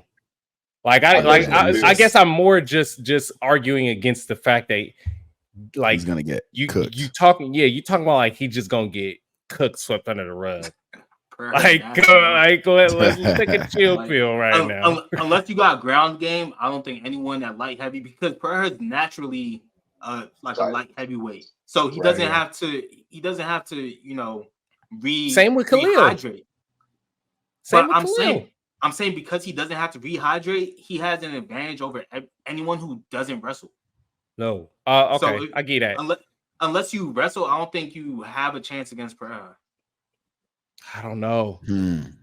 I don't think once you go above middleweight, I don't think you can say that about any striker. Because if you get caught, you get caught. Yeah. If he got knocked out by yes, he was a little dehydrated, but if he got knocked out by Izzy, he could get knocked out by any striker, light heavyweight. Izzy can knock niggas out though. Like let's not act like he could knock Jan out.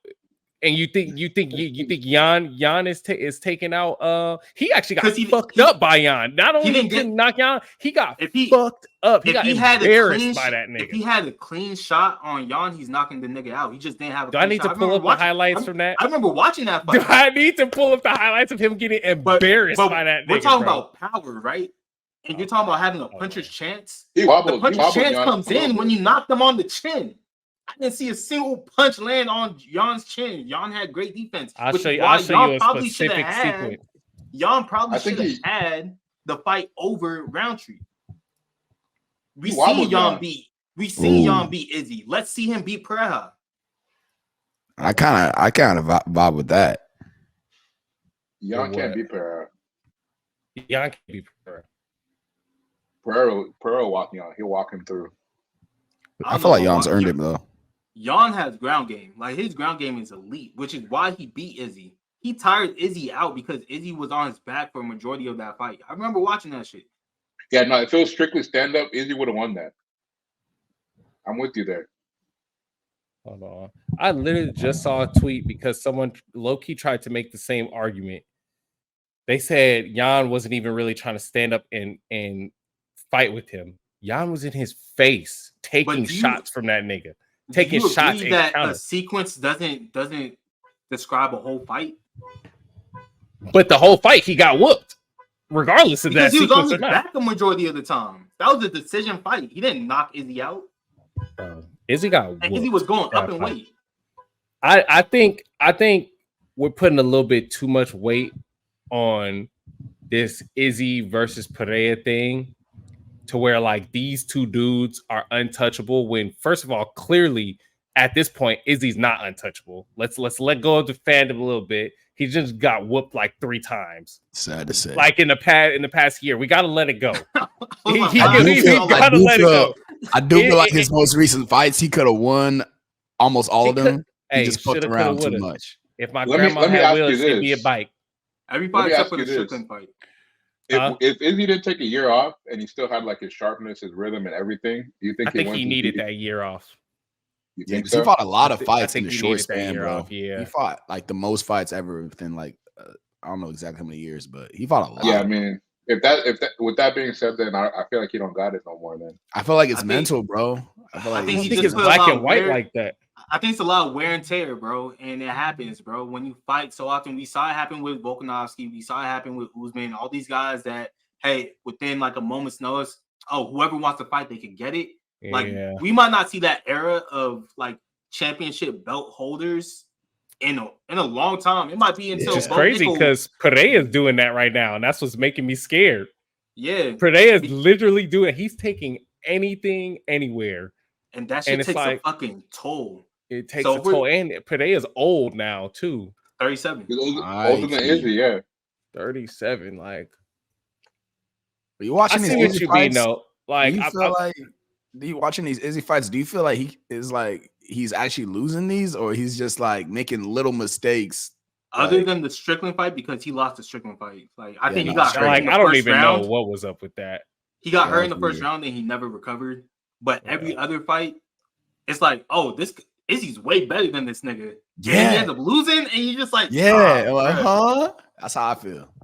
Yeah, it's like that, but that's MMA, bro. Like you have to be on your toe. Like he knows that you have to be on your toes the whole fight because everybody at that point, everybody who's at that level is a killer.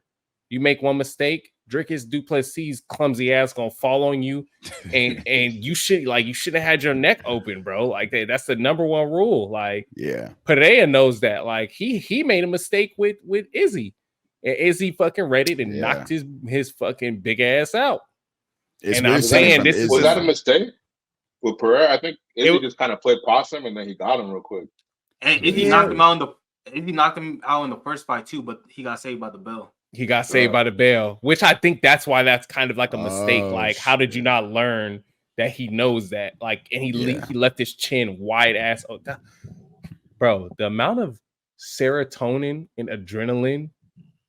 I don't think my body has ever like been that fucking filled with adrenaline and serotonin until that fight.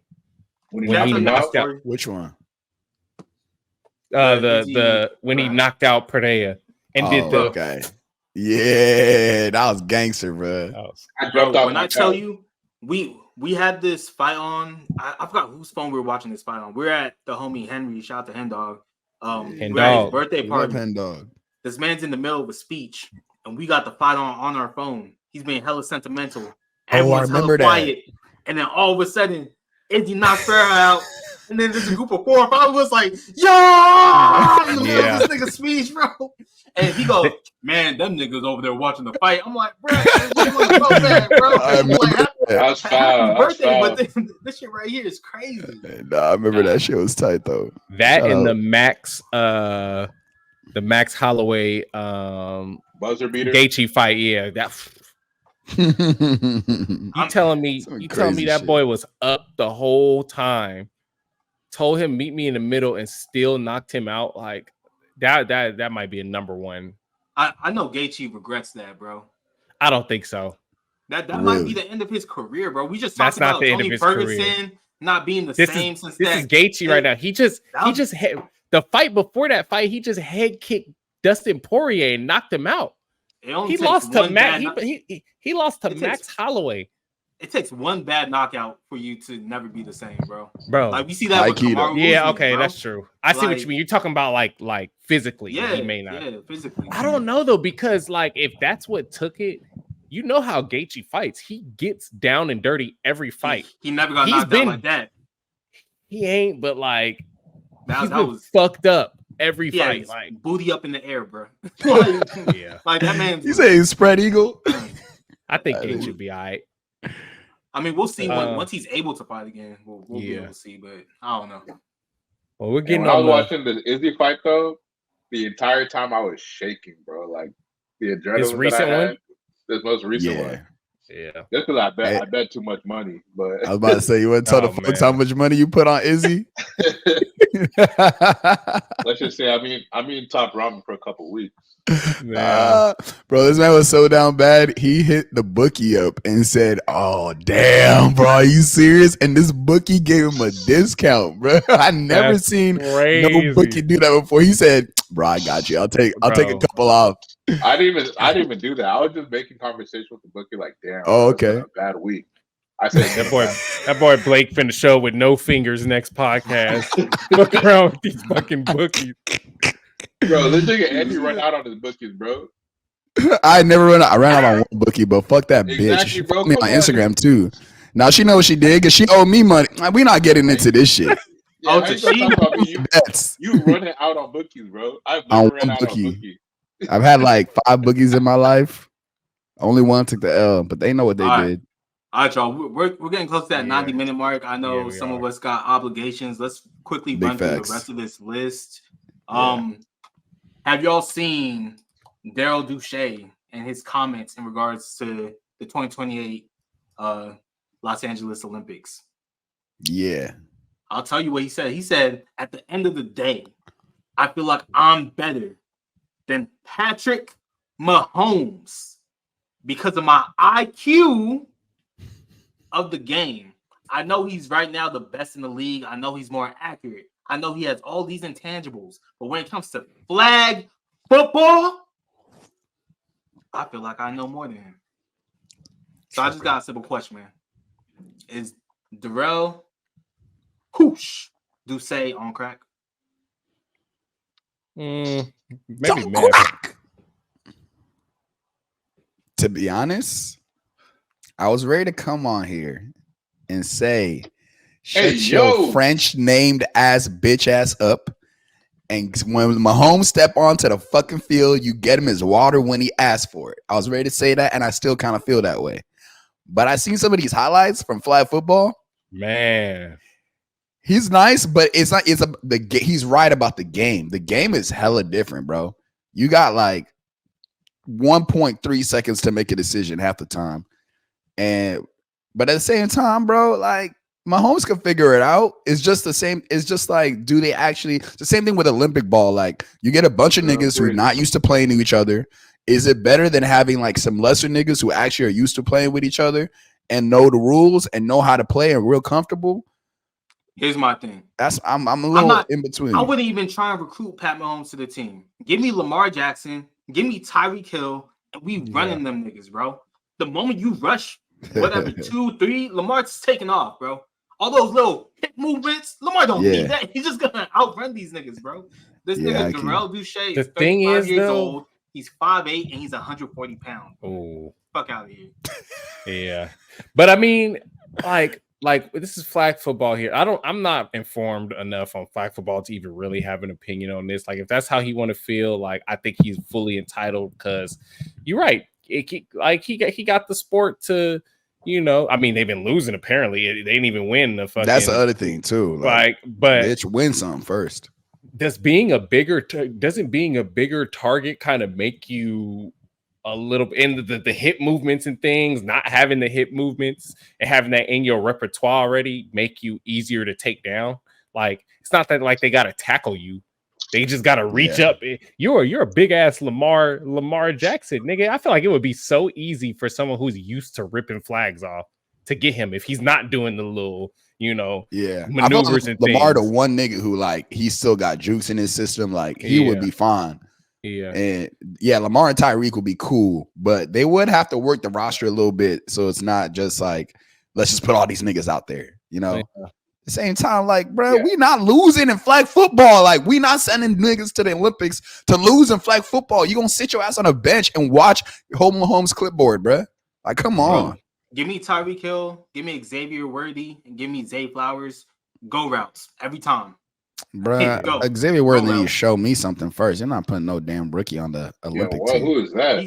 He's fast, bro. What are you talking about? He's the only dude I bet props on last year for college football. Shout out Xavier Worthy. That's Oklahoma for betting on Texas, nigga. Oklahoma. What are you talking about? I'm 12 straight bets hit for last year's college football. He won me 2 of those bets. Oh, then why are you tripping? No, I'm saying, but he a rookie. He ain't shown nothing yet in the league. Like, let's get some real niggas that actually have shown. I take Waddle. Yeah, but it is a weird league. 3-on-3 basketball. I feel like just a different game.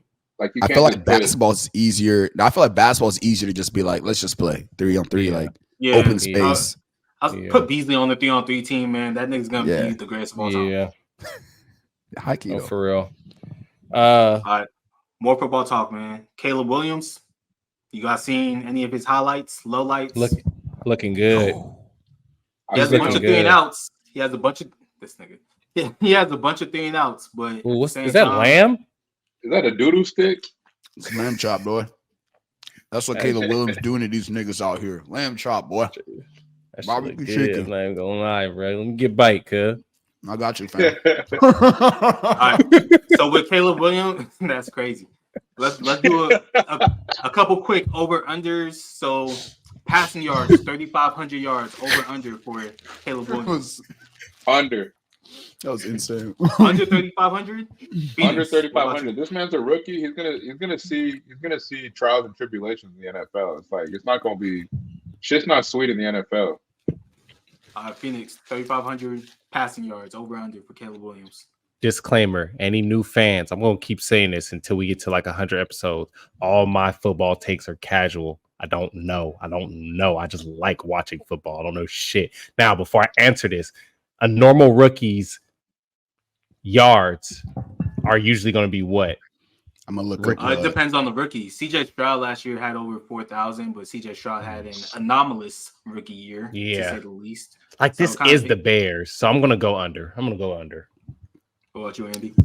I'm also going under for a lot of reasons. First of all, as good as he's looked, he's not looked that good in the pocket. Where he's looked good is outside the pocket, making plays, improvisational shit. But in the pocket, he hasn't really shown me anything that I'm looking for. Well, he's shown me stuff I already know about him. He's an accurate passer, but I've not really seen anything super special to be a number 1 overall pick yet. It's hella early, so obviously, it's just preseason. I'm not tripping on it yet. But outside the pocket, he looks amazing. He got Mahomes type shit, But in the pocket, still need to work on that. On top of that, the Bears are going to have one of the best defenses in the league. I don't think they're going to put him in a position where he has to throw a lot. They're going to want to protect him. They just want to have him grow and stay safe and stay healthy. So I'm going to go under because I don't think they're going to need him to be going out, balling out like that. I'm going to go over 3,500 passing yards strictly because he has too many weapons. They're going to be open. DJ Moore, Rome Odunze. Keenan Allen is going to be his safety valve more likely than not. And then also, you said what? He's going to be hurt. I mean, he might be hurt, but he was healthy last year. And then also in the backfield, you have DeAndre Swift. So anytime you have those dump offs for big chunk gains, I can see him hitting. Andy, you can't eat on the pod no more, bro. You can't be making these faces. You're going to see these big chunk gain yards from DeAndre Swift and Khalil Herbert from the backfield. I could see him hitting 37, 50. But for the next one, that bone down. 30 total touchdowns. So both passing and rushing for Caleb Williams. Over under Indigo. Over under what? The touchdowns? 30 total passing touchdowns. And rushing. 30 total. I'll go over. I like the touchdowns better than the yards. Yeah, I'll go over. He's gonna run a couple. He's gonna run like 5 in. I think he can get 25 TDs thrown. He got, like you said, got all the weapons. Same. Going over. Blake with a good sandwich. Could you tell me? Are you able to tell me what the over under is for like Mahomes and Lamar? I need like a relative because I don't know how much this number is. Oh, that's a good question. FanDuel. Oh. DJ Nation, y'all ready? Vegas about to start building some new casinos soon. Let's see. Man. Passing props. So like Aaron Rodgers, his yardage is 3,600. Interesting. They probably think he's gonna get hurt. That's why. Yeah. Give me the elite guys. Yeah, we didn't talk about that question right there because he just said Rodgers ain't elite no more. I agree. Mahomes, his passing yardage is 4,200. That's his line. Mahomes' passing yards or TDs is at 32.5. But that's just passing. Oh, just passing. That's not total. Yeah, just passing. I got 34.5 on the one that I saw. Oh, really? Okay, so if Mahomes just passing is 34.5, I'll give Caleb. Damn, I'm gonna go under. I'm gonna say Caleb gets like 29 combined. I usually like fading the hype, so I thought about under, but 16 passing, 13 rushing. Only 16 passing touchdowns. Damn. So you fading the whole offense. 13 rushing touchdowns. Nobody listen to Blake. All right, don't listen to shit he's saying, bro. You don't know shit about shit. 13 rushing. For all you new listeners, I'm gonna send this till we get to 100 episodes. I am a casual. There you go. There you go. Give him a disclaimer. I think 30 is the perfect line for Caleb Williams. I could see him just being either 29, 31, 32. I could see him being in that range depending on his big games that he has. I could see him having a couple 4 or 5 touchdown games. But I could also see him having only a 1 touchdown game. So I'm gonna go under. I can see him finishing off with like 29 total touchdowns, like 25 passing at least. So it's really the rushing touchdowns that's gonna be the deciding factor of whether or not he goes over under. But let's keep it pushing. More NFL preseason talk. We have a quarterback battle going on in Pittsburgh. Justin Fields, Russell Wilson. They've both been playing like shit in the preseason. Who do you guys think is gonna end up being the week 1 starter? Mike Tomlin, up to this point, has always said it's Russell Wilson, but he's been starting to waver, I think, just because of how bad Russell Wilson has played in comparison to a not as bad Justin Fields being able to, move the ball down the field and being able to extend plays with his legs. So I think it's up in the air at this point. I mean, I'm gonna go with Justin Fields. Oh. I have no basis behind mine, so you go ahead. I'm going to say Russell Wilson. I think Russell Wilson is clearly on the down.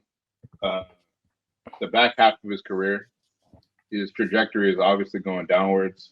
Denver dumped him for a bag of bricks, and Denver was willing to pay $50 million on the books just to get him off the team. So clearly, he's a nightmare to have on your roster. Justin Fields, I think, is somebody that needs to be proven, but he's still young, still full of potential, and realistically, like if you're Pittsburgh Steelers and you're thinking long term, are you gonna try to develop this young guy? Or are you gonna try to hang on, to this old dinosaur? That's just me. I think it's Justin Fields. What about you, Nico? I think you start Russ Wilson so you can see how trash he is. And get off his ass, and you have no regrets about that shit, man. Hey, like he said, I agree with what Blake said. Russ is, bruh, at this point, like, what are we doing with Russ, man? He's garbage. He's garbage. Like, he's undersized. He's not mobile no more. He's never been good in the pocket. Now he can't get out the pocket where he's supposed to make plays. Steelers already got issues on the O-line. They say they solved them, but every team says that every year. So you're going to have people hunting on him. He's taking sacks in the preseason. He's a fake leader, like he'd be cool as a leader, but he likes to keep his shit a little separate, holier than thou attitude that a lot of people, his past teammates haven't rocked with. There's a lot of different shit going on that comes with Russ. And I feel like if you're going to have trash, at least get trash that can run the ball. So like Blake said, you get a young dude, he's still moldable. You can make plays outside the pocket. I feel like the Steelers would fuck with him. Like the actual team in the city will fuck with Justin Fields more than Russ. He a little more open to the, to the populace and the people. Justin Fields for president, or at least for the Pittsburgh Steelers. Yeah, I'm just gonna go Russell Wilson. That he's gonna start with. Kind of. I mean, I have no basis, but kind of based off what Andy said. Like Like if he's gonna be trash, you might as well just kind of show it the first couple weeks, so you don't have to have a Justin Fields that's trash, and then you end up falling back on Russ, who's a little bit more trash because he can't run the ball. Start off with Russ, just get it out the way, rip the Band-Aid off, then go from there.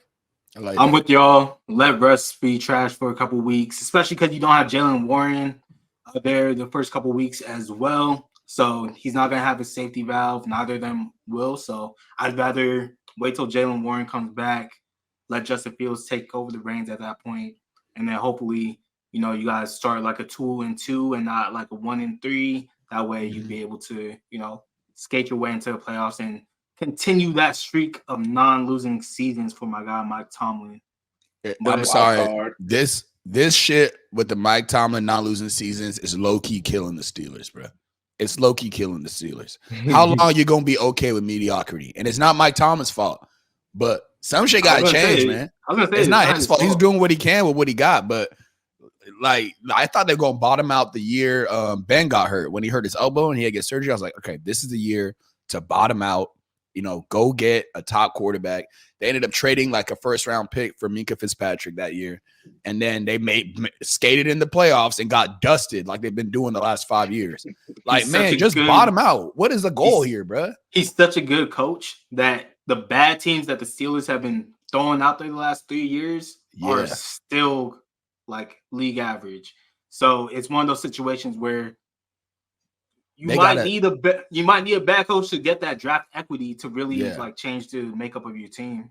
That's they need if I'm the Pittsburgh Steelers, I'm digging up dirt on Mike Tomlin and I'm suspending him for a year. Like, bitch, you didn't tip at this restaurant, this local Pittsburgh restaurant. Your ass is done for a year. Sit at home. The thing about the Steelers, though, they're historically loyal to their NFL coaches. So they should be too. Tomlin is a top 5 coach in my opinion. Like, absolutely. He's done more with less, but it's just sad because they're gonna be 8-9, 7, this whole shit for the next I don't know how many years till they figure it out. What's crazy is Mike Tomlin is so talented that he might dig his own grave, kind of like Mike Vrabel, where you're so good and can get your team over the hump based off of your coaching pedigree. They keep expecting shit. Not even that they keep expecting shit. It's just the franchise is so stagnant; it doesn't go anywhere. So they're just like, that's what I'm saying. We got to go a different direction. Let's fire the coach because Tennessee's about to be dog shit this year, but they're about to build up draft capital. Exactly. So they might end up doing the same thing to Mike Tomlin. We'll see. Yeah, it's crazy that you can be so good. You could be so good that you get fired. Yeah, I agree. All right, let's move on to these segments. Wrap up this show. Any am I wrongs from you guys? I got one. I mean, it can be mine can be super quick because I kind of already got your answers. Mine was, am I wrong? Khalil Roundtree poses a real threat to Alex Pereira. Yes. Oh, really? I don't think it's a threat. Why are you shocked? I just said this nigga's gonna get smacked in 2.5 minutes. And he said, does he pose a real threat? Yeah, I don't think it's a threat. No. Oh, no. Okay. He about to get walked in. Oh, I think he was saying yes to am I wrong? Oh, you know what? I forgot the damn segment. That's the issue right there. That's the issue right there. Oh, yeah, you right. You got the itis, huh? Man, I'm chilling, boy. Man, I got boiled lamb chops waiting for me. Yeah, I'm gonna say you are wrong. I think Pereira right now just got that juice, and I don't know if anybody can stop him. He might be the first 3-belt champion. That's never been done, right? Never been done. I think he'll be able to. He'd have to vacate at least one of them. Why? What you mean? Because it will take him too long to go from, let's say, like there's someone waiting at heavyweight, right? Yeah. But there's someone waiting at middleweight. He's gonna have to vacate one of those belts. He wouldn't. I think if he goes up to heavyweight, it won't be a title fight. I think if he goes up to heavyweight, he'll fight just someone who's in contending just for the fuck of it. Damn. I'm also say you wrong because as much as I think it might be a better fight than people think, I still I think about it in betting terms. I would not even put a penny on Roundtree. So I just think Pereira's smart, a class or two better than him. I don't blame you. I'm a big Roundtree fan. So I think his bias is showing, but I think his best chance to show out a little bit, you know. Yeah, should be a good fight though. Yeah, make it competitive. Blake, you got am I wrong? I do got am I wrong? The phrase "crash out." When did this get popular? Why did it get popular? And who made it popular? And is it overdone? Am I wrong? The word "crash out" is overdone. Am I wrong? Yes, you're wrong. Yeah, I don't think it's overdone yet. We know how white people do. Yeah, that's true. Once they do it, that's when it. I haven't heard white people say it a lot. I'm low-key surprised why people have not gotten into this because they don't even. It's not even. It's silly. Like, where did that shit come from? It means you're doing too much, bro, for no reason. Yeah. You're crashing out. Yeah, bro. but is it like you crashed a car? Like, what is like? That's what I think of. I literally think of a car every time. Like, it's the definition of like you crashing out, like you tweaking. Yeah. Like, imagine Isaiah Stewart when he was going after LeBron. That's a crash out. That's a car collision, bro. Right. Hey, who's the dude on Phoenix that called the cops on Isaiah Stewart? Drew Eubanks. Is it Drew Eubanks? God. Yeah. Isaiah Stewart, he tried to beat his ass in the locker room. Crash out king Isaiah Stewart. Yeah. When you don't think about your consequences and you just like react however, that's a crash out. I know some crash outs in real life, bro. Yeah. Same, bro. Sad to say. I hear you in that context, but like this week, for example, Lil Yachty was in some shit and he started going off on Twitter. And people are like, oh, Yachty crashing out. And I'm just that's a crash out. First of all, you about to get into my shit. Yeah. That's a crash out. Because you're not giving a fuck about your image and what could possibly be the ramifications of your fucking crash out. That's a crash out, my guy. And why you think it's overplayed, bro? I think that's one of the few things. Like, okay, compare crash out to some dumbass shit like stink. Riz. Like, it's just Riz is just goofy. Like, stink. Yeah. Like, why am I calling the girl I fuck with a smelly ass? Like, you smell like shit. Like, stink. Hey. Crash out is perfectly appropriate for what needs to be said on a day-to-day basis. It fits perfectly. I think it's a great addition to the human vernacular. You feel me? Next time a girl calls you stink, just respond back, be like, "Oh, what's up, Musty?" She'll stop calling you stink immediately. My little musty dusty baby. I ain't even heard stink. I'm pretty washed there. You haven't heard stink? I heard stink. Never. You're crazy. But people have been saying that since the 90s, though. Yeah, it just came back. You a little auntie call you stink. Stink. It's a little like stinkaboo. Yeah, these balls stink. Little stink. Come over here, stink. Get your ass washing dishes, stink. Hey, go back people say that to their dog. That shit was way too much on my ears, dog. Did not like that. She got me hella wet too, bro. I keep it wet, baby. Like, you need to go clean up after. Chill. I gotta get the lamb chop out my ear. Hey, pick that shit out. Start eating that shit. Shit fire, bro. Are there any more am I wrongs? I got one. Is Lil Yachty the corniest person? I don't want to say the corniest. I'm gonna say the corniest artist walking right now on human feet. And there's a lot of corny artists. On human feet. Is he the corniest artist on human feet? Hey, Tyrese is funny as fuck, bro. Tyrese is. And I'm knocking anything down on human feet. He's a goat. Bro. He's a goat.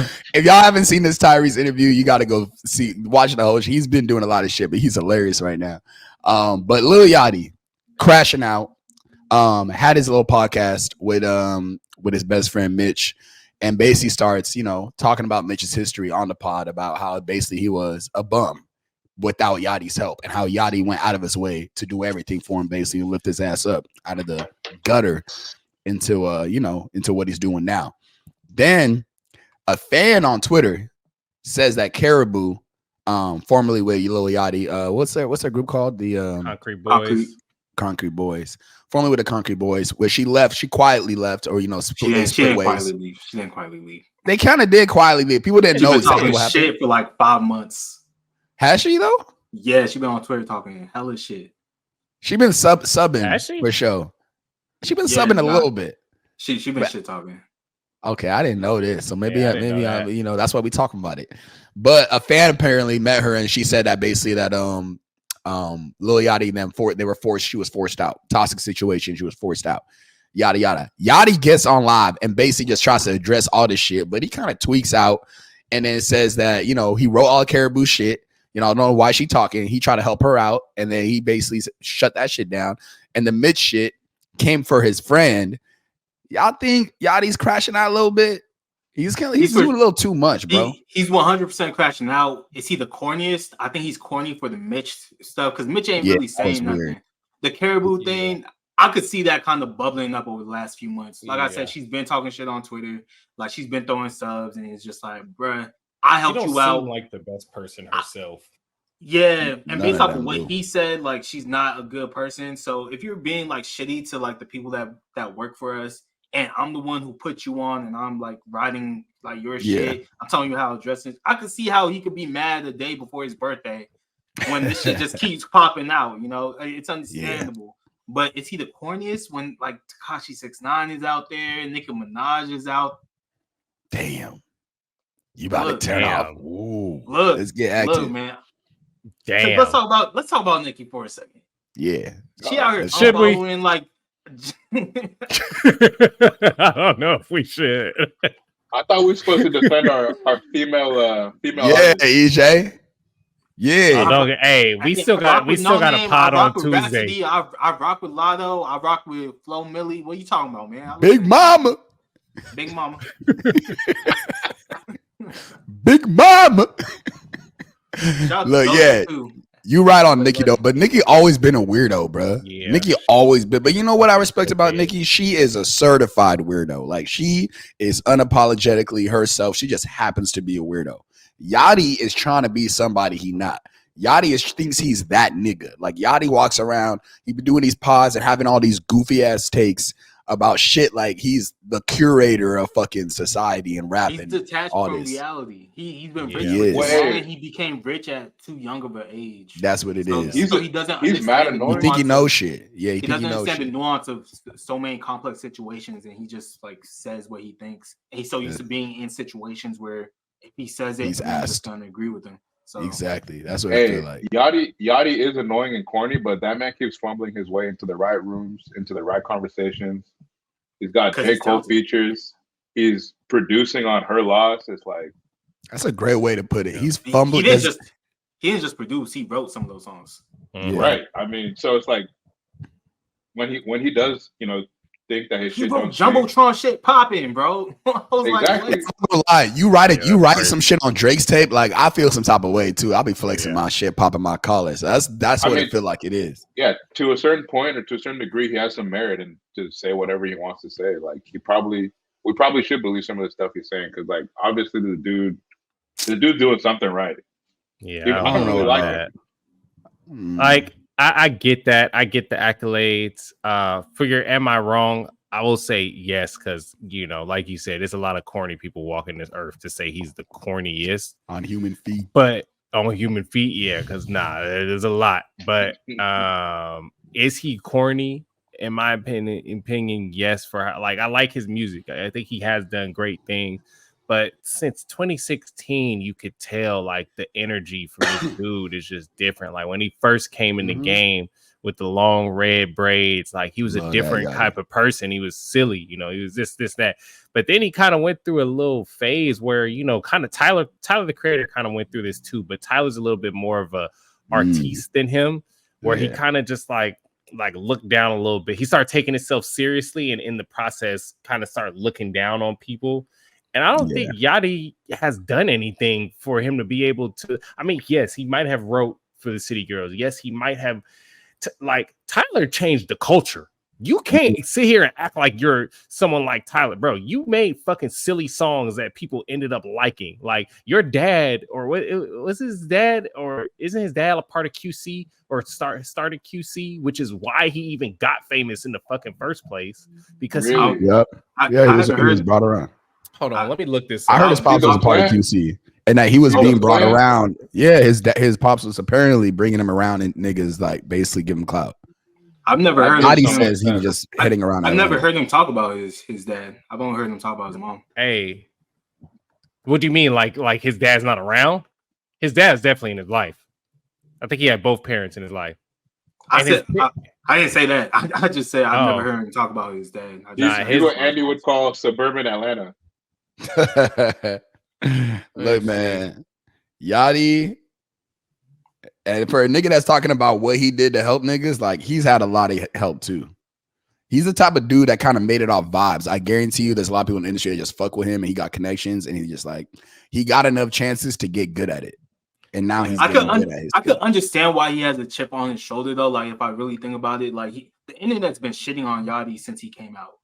No, for real. So necessarily though. 100%. I think like, so, but like the internet shits on fucking Playboy Cardi and every new artist who comes out. He's just taking it upon himself to like the people who are around him because he's in association with Drake.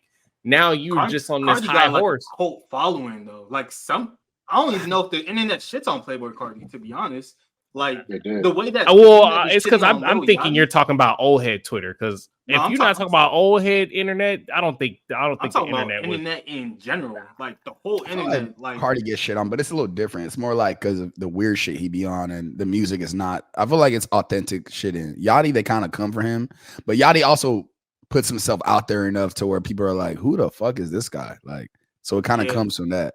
But I think if you've been getting shitted on for like close to a decade, I could see how eventually you just end up snapping. Like we saw Will Smith smack Chris Rock. That wasn't just because of what Chris Rock said on stage, you know. Everybody got a breaking point, you know. So I just wish peace and mental health to all parties involved. Big facts. Any other am I wrongs? We at the 2-hour mark, so let's move forward with pocket watching. Bit. Any pocket watches? I got some for next week. I bet. I'm gonna do one real quick. We lost a brother. This week we lost a brother. RG3 was fired by ESPN. Not sure for what the reasons were, but he was pretty good on air, in my opinion. Another member of the official Corny Society, the OCS. But you know what? I kind of like, he grew on me a little bit on air. Off the air, I don't know what the fuck this man be up to. He's a weirdo. But, you know, on air, I thought he was a good addition to the ESPN community. This firing came about 2 or 3 days after the streets had seen him deep throating a croissant with his wife. I have to think that played a part in this decision by ESPN because goddamn, if I see one of my employees do that, I would have packed their shit up for him and put it on the front of the door and revoke their key card. So do y'all think ESPN is gonna miss RG3, or do you think it had to be done? You know, not even for that reason, but you know, for in general, like, do you think they're gonna miss him or not? They'll be okay. ESPN been trying to save their coins over the past 2-3 years, getting rid of elite talent, and just trying to cultivate a new culture within ESPN for the cheap, essentially. I mean, we've seen Bomani Jones, Pablo Torre, a lot of big name, Dan Le Batard, a lot of big name people that we've like grew up on get ousted from ESPN over the last couple of years from the talent sector. RG3 is just another name in the bucket at this point.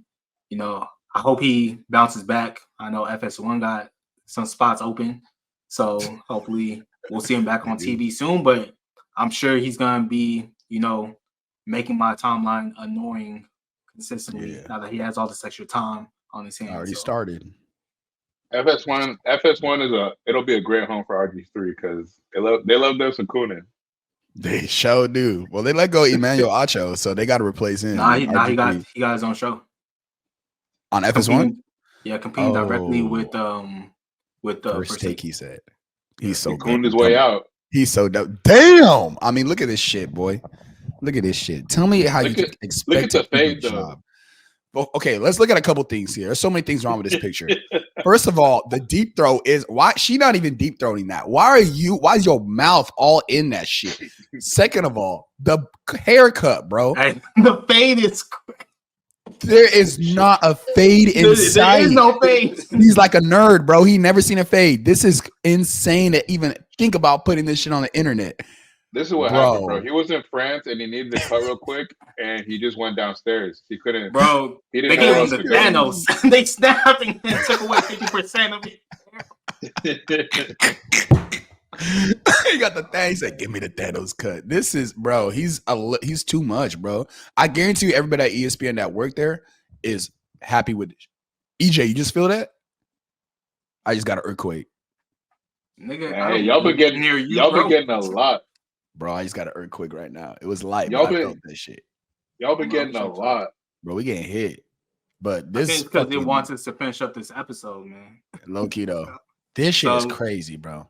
Is it cool if we skip a 90-second drill, or do you guys really want to talk about this list? I know Blake been. We could say Phoenix Big Mama. We're gonna chop up Lotto in the top 50. Yeah, we got a podcast on Tuesday, so yeah, we need something to talk about. Yeah. All right, moral victories of the week. Blake, what's your moral victory? Got a quick one. So this man, I kind of brought him up earlier in the show. He's been blacklisted, blackballed from the NFL. This was reported a couple of weeks ago, so I don't know if it's going to materialize, but the Chargers coach offered Colin Kaepernick an assistant coaching job. So the Chargers coach. Look, I don't want to say his fucking name. Yeah, I don't know. My bad. I don't know. That's why, EJ. I don't know between John and Jim. So I should have said Coach Harbaugh. Real nigga, Coach bro. Harbaugh. Yeah, but real 49ers legend. Right? John is Baltimore, right?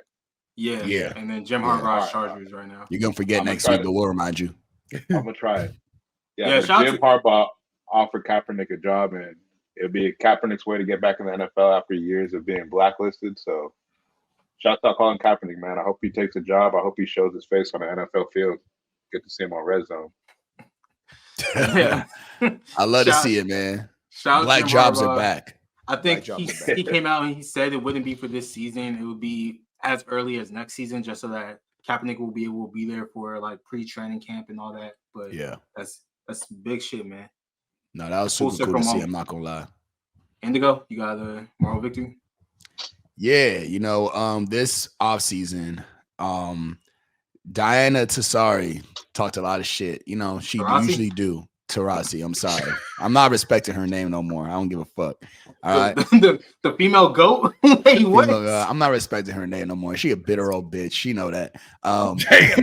Look, she talked a lot of shit about Caitlin Clark coming into the league. Put him on ISO. She talked a lot of shit about Caitlin Clark, the young legend coming into the league, saying that she would have growing pains and she wouldn't be able to, she wouldn't be able to hold her on to stop the hype, basically, on this young goat, young phenom who's going to put money in all of their pockets. But women, sometimes they focus on attention more than where the bread's being stored. So Caitlin came into the league, struggled for about 2 weeks, got her shit right. She's been hooping on niggas ever since. Came back from break. The Phoenix Mercury played the Indiana Fever, and Caitlin put that goddamn work on her. Goddamn work on her. She put that thing on her, boy. She had about 40 points. Let me find the exact number. She had about 40 points. Put it on this old man. She was in the nursing home just dropping deuces all over Diana. You know what I'm saying?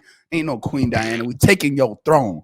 So, yeah, shout out Caitlin Clark who got her revenge. Shut that old dusty bitch up.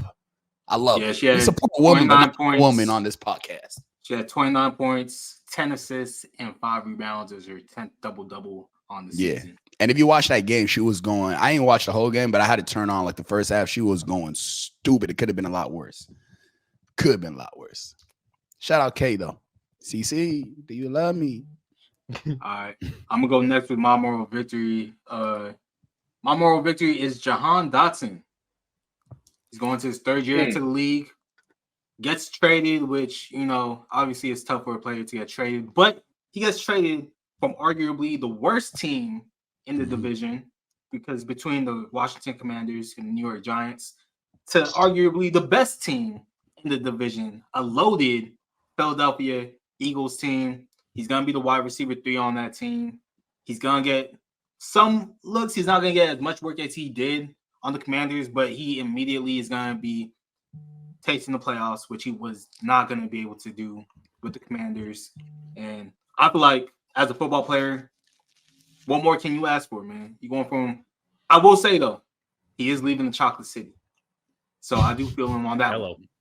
But Philadelphia, you're about an hour away from New York, I feel like he's gonna have a good time in Philly. So they're gonna win a lot of 90 minutes games. away. 90? Close from enough. DC. I mean, the way football players be driving, he can make it in an hour. Oh, let's be real. Shout out Henry Ruggs. Drunker than Henry Ruggs, my boy. Henry Ruggs, Jordan Addison, Rashee Rice, man, they on a Danny Rashee Rice is crazy. But yeah, shout out to Young Goat. I like Jahan Dotson, bro. I think he got promise. I mean, Sam Howell, that's not the ideal QB to really showcase your talents against. I think it's weird that he got traded for only third round pick. Oh no, fifth round. What do you get? They got a third back, and they swapped Dotson in the fifth for the third and 2 7th. So there's rumors it could be Ayuk coming back to Commanders. I don't know if it's true or not, but I think it's gonna show out on Philly. That's exactly what Philly needed. Big Phoenix. You better get a lot smaller, boy. You gotta get a lot smaller, my boy. Hey, yo. Whoa. You gotta get a lot smaller. My mic on, boy. Pretty small. Phoenix. Moral victory. Crazy because usually I have some profound moral victory, but I didn't even come on one today. So off the top of my head. That's why I saved them for last. Yeah, for real. Moral victory of the week is us doing this Saturday pod. We still got y'all for this week. We coming back Tuesday. I'm about to eat a Costco pizza right now.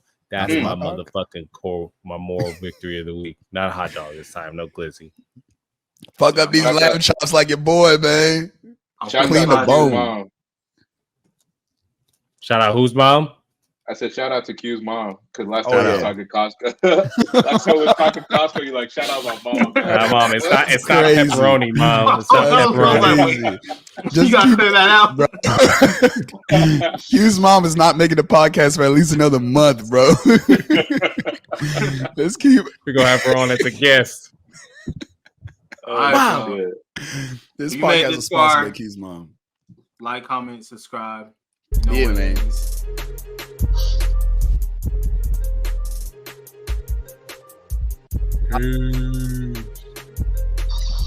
The MVP's Moral Victory Podcast. Here sponsored by Lamb Chops Weekly. Yeah.